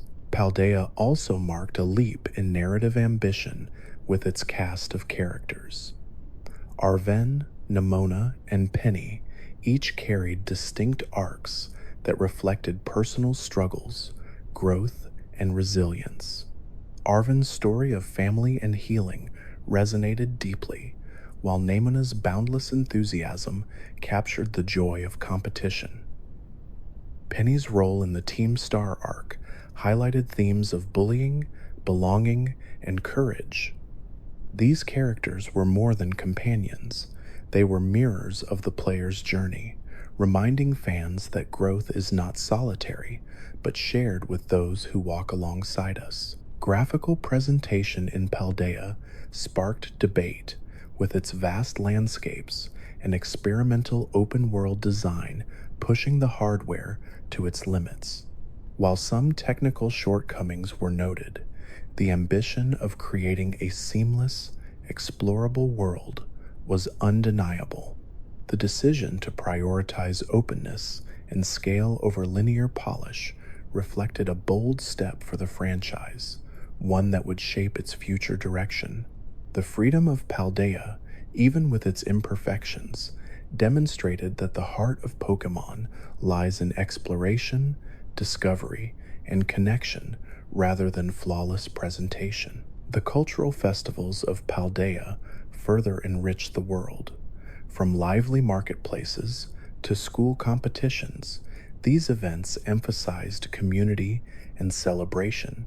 They reflected the importance of gatherings and traditions in Mediterranean culture, while also reinforcing the central theme of togetherness.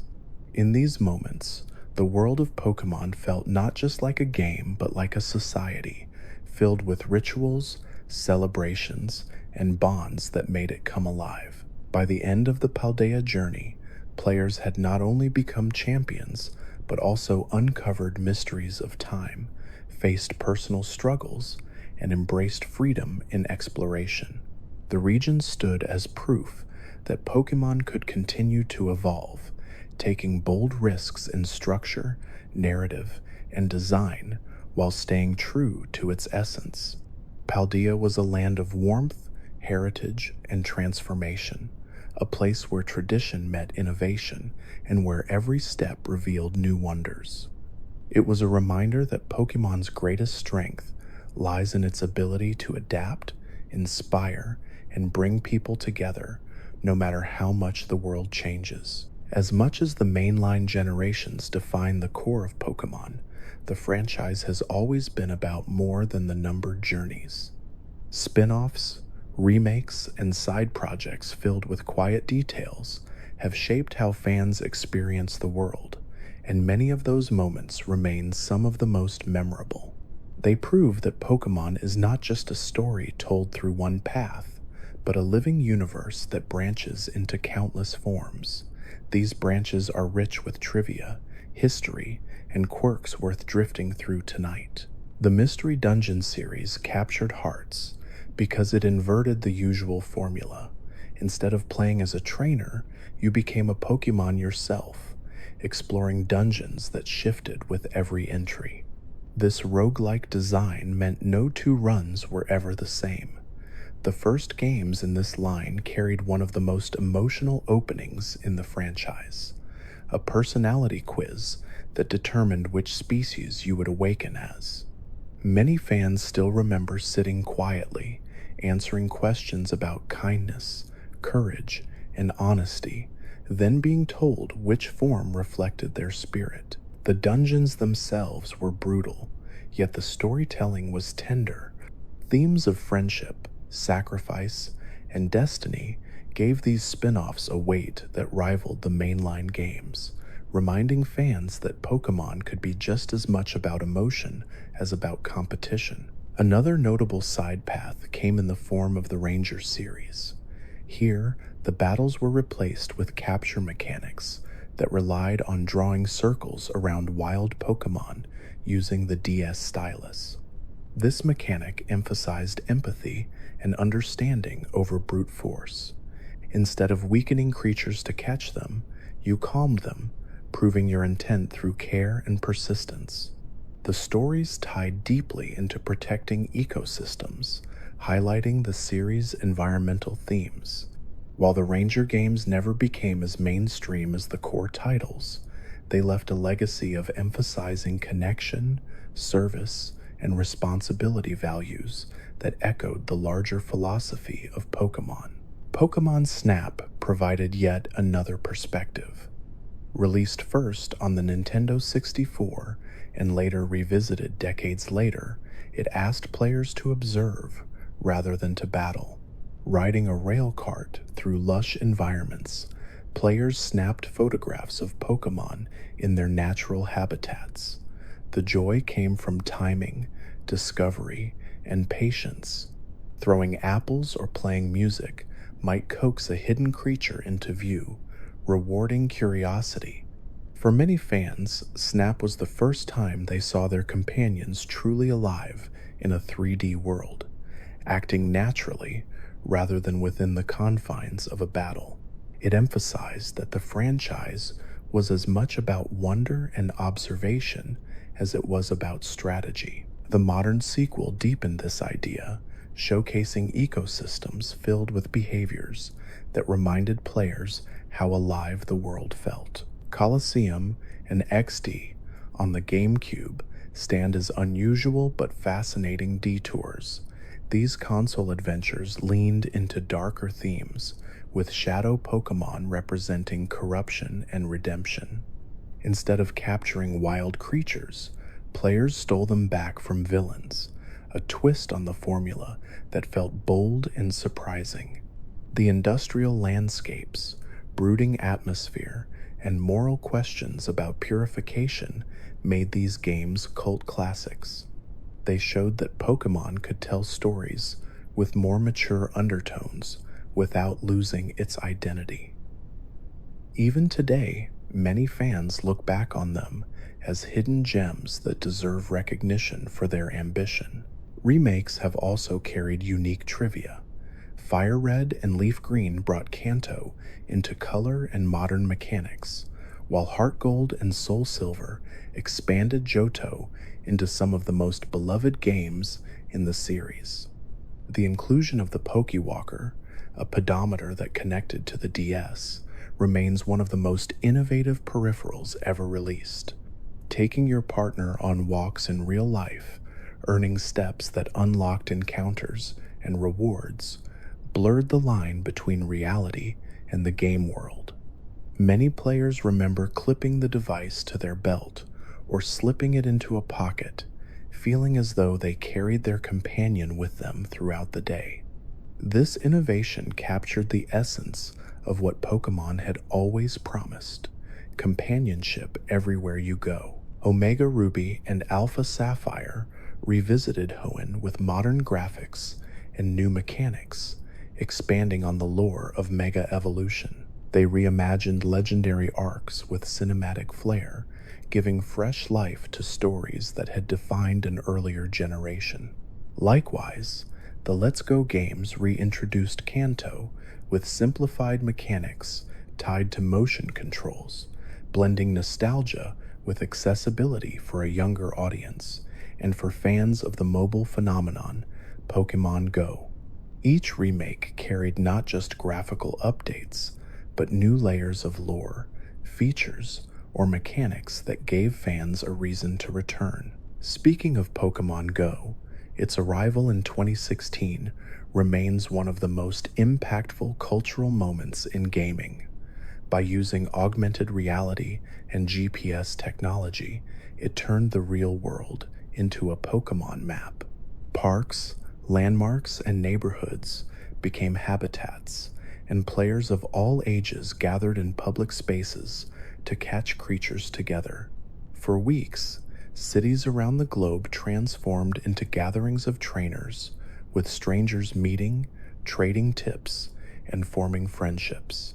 The game encouraged walking, exploration, and community, aligning perfectly with the franchise's themes. Though the initial craze eventually cooled, Go remains active years later, constantly refreshed with new features and events, proving the lasting appeal of turning imagination into lived experience. Another fascinating chapter lies in the trading card game. Beyond being a companion product, the TCG developed its own identity, filled with quirks, misprints, and legendary cards. The holographic Charizard from the base set became a cultural icon representing rarity and desire. Entire economies formed around collecting, trading, and valuing cards, a phenomenon that continues today with record-breaking auctions and prized collections. Beyond its monetary value, the TCG offered a different strategic experience, one that distilled the essence of Pokémon battles into a fast-paced card format. Over the years, mechanics like EX, GX, and VMAX cards echoed changes in the main games, creating a parallel evolution of competition and lore. Anime adaptations have also contributed countless details that shaped fan culture. The story of Ash's long journey to become a champion inspired generations of viewers, and many anime-only moments became cultural touchstones. From emotional goodbyes to humorous filler episodes, the anime deepened the sense of a living, breathing world. It introduced characters and stories that sometimes wove back into the games, blurring the line between mediums. Episodes that focused on the daily lives of Pokémon or the quirks of minor characters reminded fans that this universe was filled with personality, humor, and heart beyond the confines of a cartridge. Even small side projects contributed to the tapestry. Pokémon Channel, Pokémon Cafe Remix, Pokken Tournament, and countless mobile games each offered unique perspectives. Some emphasized management and relaxation, others competitive fighting or puzzles. Each reminded fans that the franchise was versatile, capable of fitting into genres far beyond its original RPG roots. While not all of these spin-offs became timeless classics, each added flavor to the larger universe, proving the adaptability of the brand. Event distributions across the decades also created stories worth remembering. From rare tickets that unlocked distant islands to online codes that delivered mythic beings, these events blurred the boundary between reality and game. Attending a convention, visiting a store, or connecting online at a specific time could unlock content otherwise inaccessible. For many fans, these events felt magical, turning real-world experiences into gateways for discovery. They reinforce the idea that Pokémon is not just a game, but a shared culture where moments of rarity and surprise create lasting memories. Even the glitches and mysteries of spin-offs added to the charm. Strange behaviors in Snap, hidden mechanics in the TCG, or fan rumors about Go's early spawn patterns became part of playground lore. Just as Sinnoh had defined the first game's mysteries, each new branch of the franchise carried its own quirks that fueled imagination.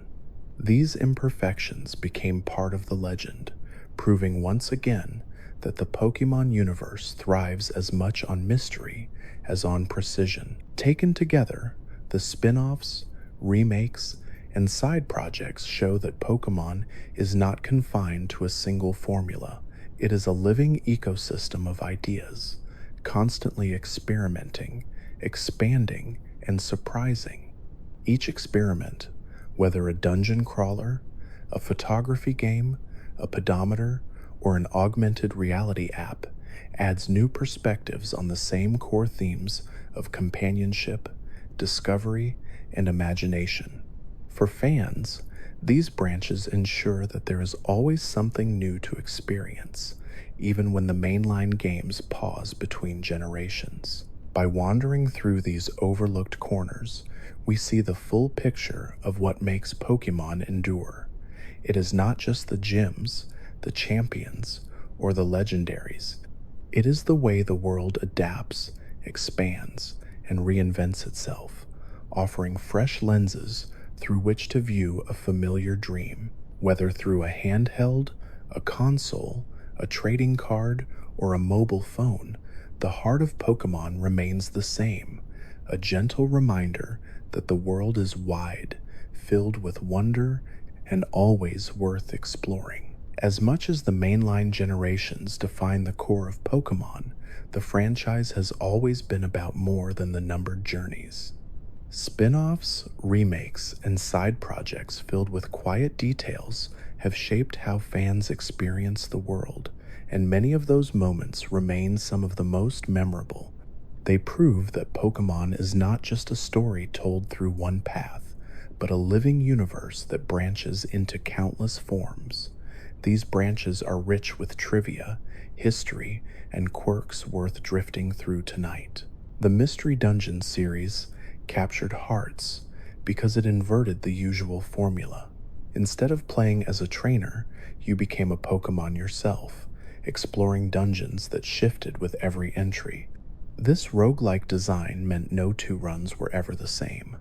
The first games in this line carried one of the most emotional openings in the franchise, a personality quiz that determined which species you would awaken as.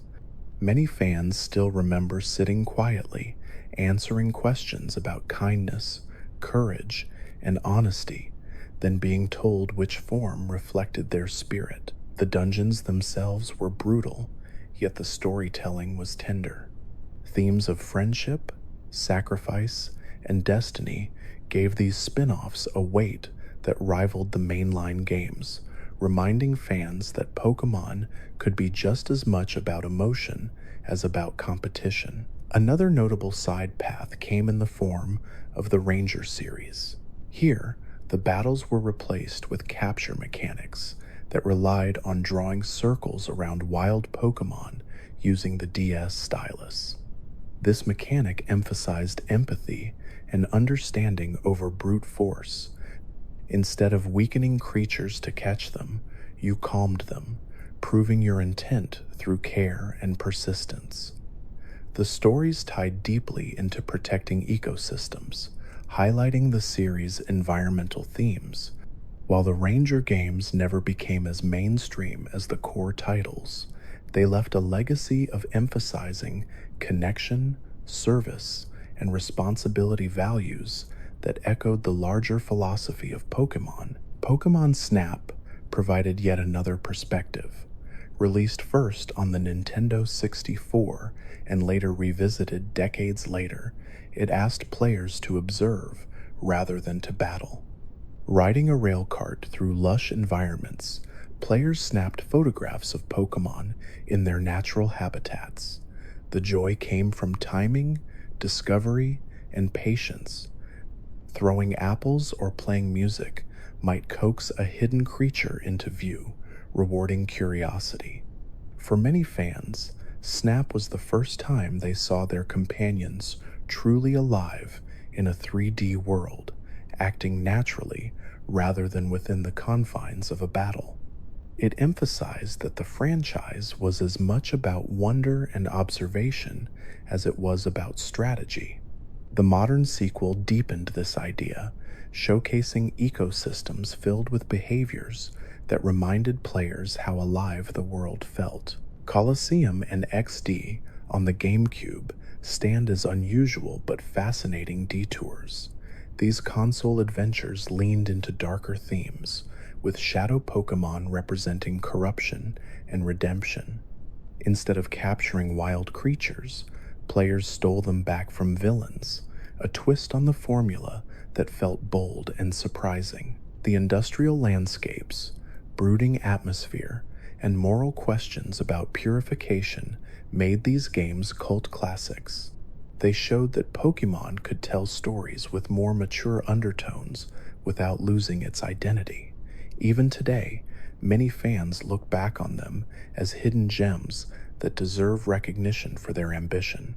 Remakes have also carried unique trivia. Fire Red and Leaf Green brought Kanto into color and modern mechanics, while Heart Gold and Soul Silver expanded Johto into some of the most beloved games in the series. The inclusion of the Pokewalker, a pedometer that connected to the DS, remains one of the most innovative peripherals ever released. Taking your partner on walks in real life, earning steps that unlocked encounters and rewards, blurred the line between reality and the game world.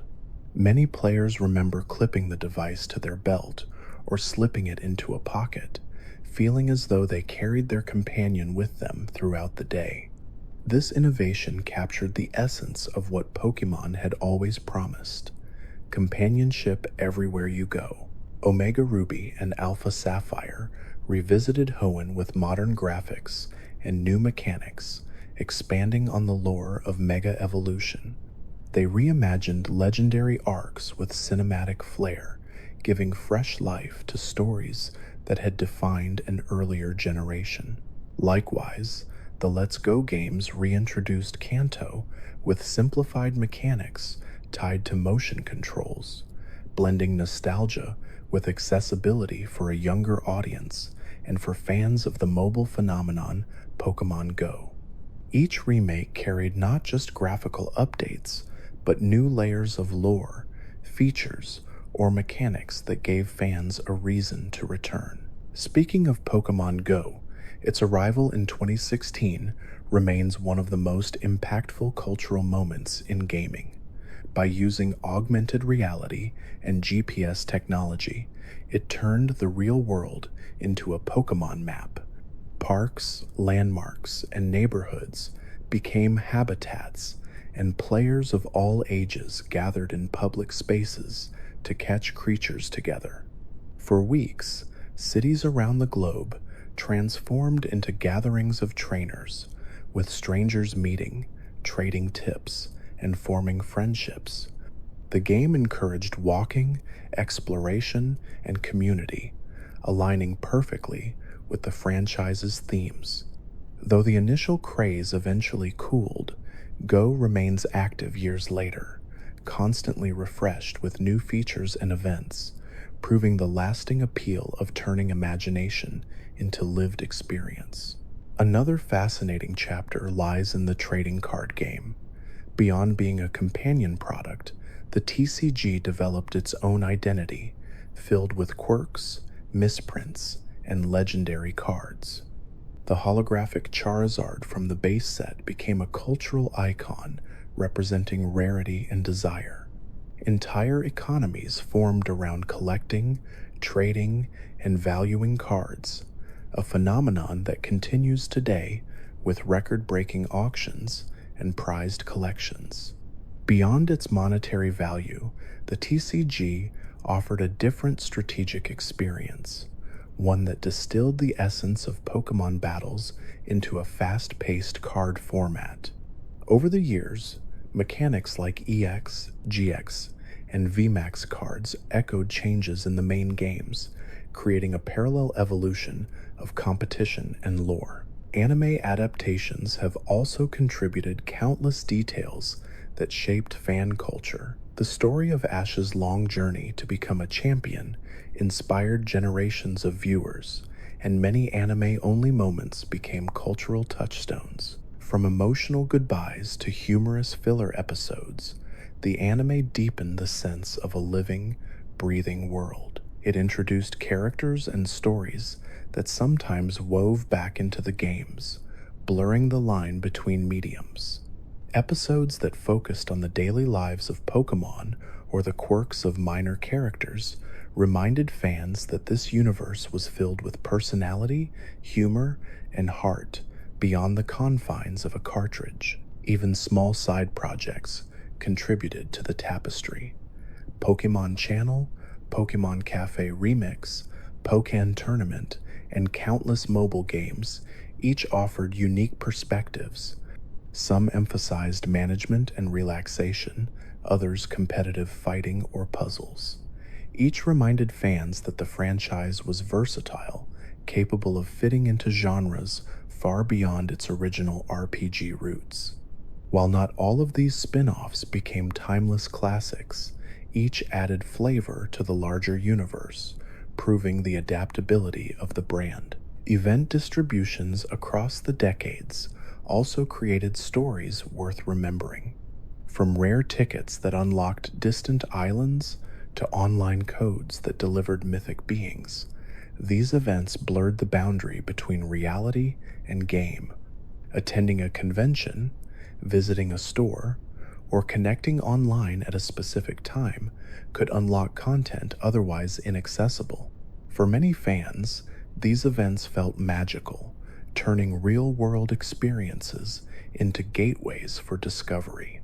They reinforced the idea that Pokémon is not just a game, but a shared culture, where moments of rarity and surprise create lasting memories. Even the glitches and mysteries of spin-offs added to the charm. Strange behaviors in Snap, hidden mechanics in the TCG, or fan rumors about Go's early spawn patterns became part of playground lore. Just as Missing No had defined the first game's mysteries, each new branch of the franchise carried its own quirks that fueled imagination. These imperfections became part of the legend, proving once again that the Pokémon universe thrives as much on mystery as on precision. Taken together, the spin-offs, remakes, and side projects show that Pokémon is not confined to a single formula. It is a living ecosystem of ideas, constantly experimenting, expanding, and surprising. Each experiment, whether a dungeon crawler, a photography game, a pedometer, or an augmented reality app, adds new perspectives on the same core themes of companionship, discovery, and imagination. For fans, these branches ensure that there is always something new to experience, even when the mainline games pause between generations. By wandering through these overlooked corners, we see the full picture of what makes Pokémon endure. It is not just the gyms, the champions, or the legendaries. It is the way the world adapts, expands, and reinvents itself, offering fresh lenses through which to view a familiar dream. Whether through a handheld, a console, a trading card, or a mobile phone, the heart of Pokémon remains the same, a gentle reminder that the world is wide, filled with wonder, and always worth exploring. The story of Pokémon is never static. With each passing year, it gathers new layers, new inventions, and new memories that enrich the whole tapestry. To understand the present, it is worth drifting back through some of the smaller details that often slip by unnoticed, each one a thread in the broader fabric of the franchise. One of the most fascinating aspects has always been how technology shaped what was possible. In the earliest days, memory limitations meant that sprites, music, and code all had to be compressed with extraordinary efficiency. Developers reused sounds, trimmed animations, and cut entire features to fit the cartridges, yet these limitations bred creativity. By the time the series reached the handhelds of the DS, and later the Switch, the freedom to expand had grown dramatically. Suddenly, battle arenas could rotate in 3 dimensions, creatures could be fully animated, and towns could bustle with unique personalities. Even so, the spirit of innovation, born from constraints, lingered, reminding fans that Pokémon had always thrived under pressure. Cultural influences continued to shape each region. The snowy peaks of Sinnoh mirrored northern Japan. The urban scale of Unova drew from New York. Kalos carried French inspiration, Alola reflected Hawaiian traditions, and Galar borrowed from the United Kingdom. Each setting carried cultural fingerprints that made the world feel grounded and distinct. Players did not need to know the exact geography to sense the truth of these inspirations. It revealed itself through architecture, food, myths, and even the pacing of towns. Every journey felt like both fantasy and cultural discovery, a mirror of real-world diversity refracted through a world of imagination. Design choices extended into every corner. Consider how starter Pokémon always followed a triad of grass, fire, and water. Beyond balance, These choices symbolize cycles of nature, each one representing growth, energy, and adaptability. Evolutions reflected local culture, with forms inspired by volcanoes, storms, forests, or legends. These choices meant that even the first step of every adventure was laced with meaning, tying a simple decision to broader themes of heritage and identity. The concept of legendaries and mythicals has also evolved. At first, they were simply powerful creatures hidden in remote corners of the map. Over time, they became embodiments of cosmic forces, environmental balance, or ancient traditions. Their presence turned gameplay into myth, ensuring that catching them felt like participating in a sacred ritual. Each new generation added fresh interpretations, but the essence remained the same. Legendaries remind players that the world is larger than themselves, filled with mysteries and forces beyond comprehension. The series' relationship with mystery is what keeps fans coming back. Hidden items, secret events, and unexplained glitches fuel the imagination. Sometimes the mysteries are deliberate, such as cryptic puzzles tied to legendary encounters.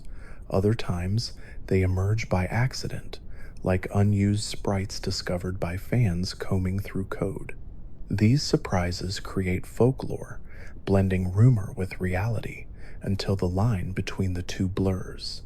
The fact that players still discuss hidden trucks, unusual cries, or strange beta content decades later proves how deeply mystery is woven into the DNA of Pokémon. Connection has always been at the heart of the experience. The earliest link cables turned trading into a ritual, teaching players that cooperation was necessary to complete their journeys. Wireless features expanded that ritual into local communities, and Wi-Fi made it global. Suddenly, the dream of connecting with someone halfway across the world to exchange a companion became reality. The global trade station, battle spot, and online tournaments created a sense of global culture where trainers were not just characters in a game, but participants in a worldwide community. Pokemon became more than digital creatures. It became a way for people to meet, share, and connect across cultures and languages. Even humor has always had its place, from salesmen offering nearly useless purchases to NPCs making sarcastic remarks. The world has always been peppered with small jokes. They may seem trivial, but they reflect the playful nature of the franchise. Just as legendaries embody myth and starters embody themes of nature, these jokes embody joy. They remind players that at its core, the series is about fun, discovery, and laughter. The evolution of features also reveals how the games adapt over time. Held items, introduced quietly, became fundamental to competitive play. Abilities, which seemed like flavor at first, reshaped entire strategies. Weather, terrains, and move splits redefined how battles unfolded. Each of these mechanics shows how developers never rested on what was comfortable, always adding layers of depth to keep the experience fresh. For casual players, these changes may have passed quietly in the background, but for dedicated trainers, they represented revolutions that kept the series vibrant. Events outside the games added another dimension.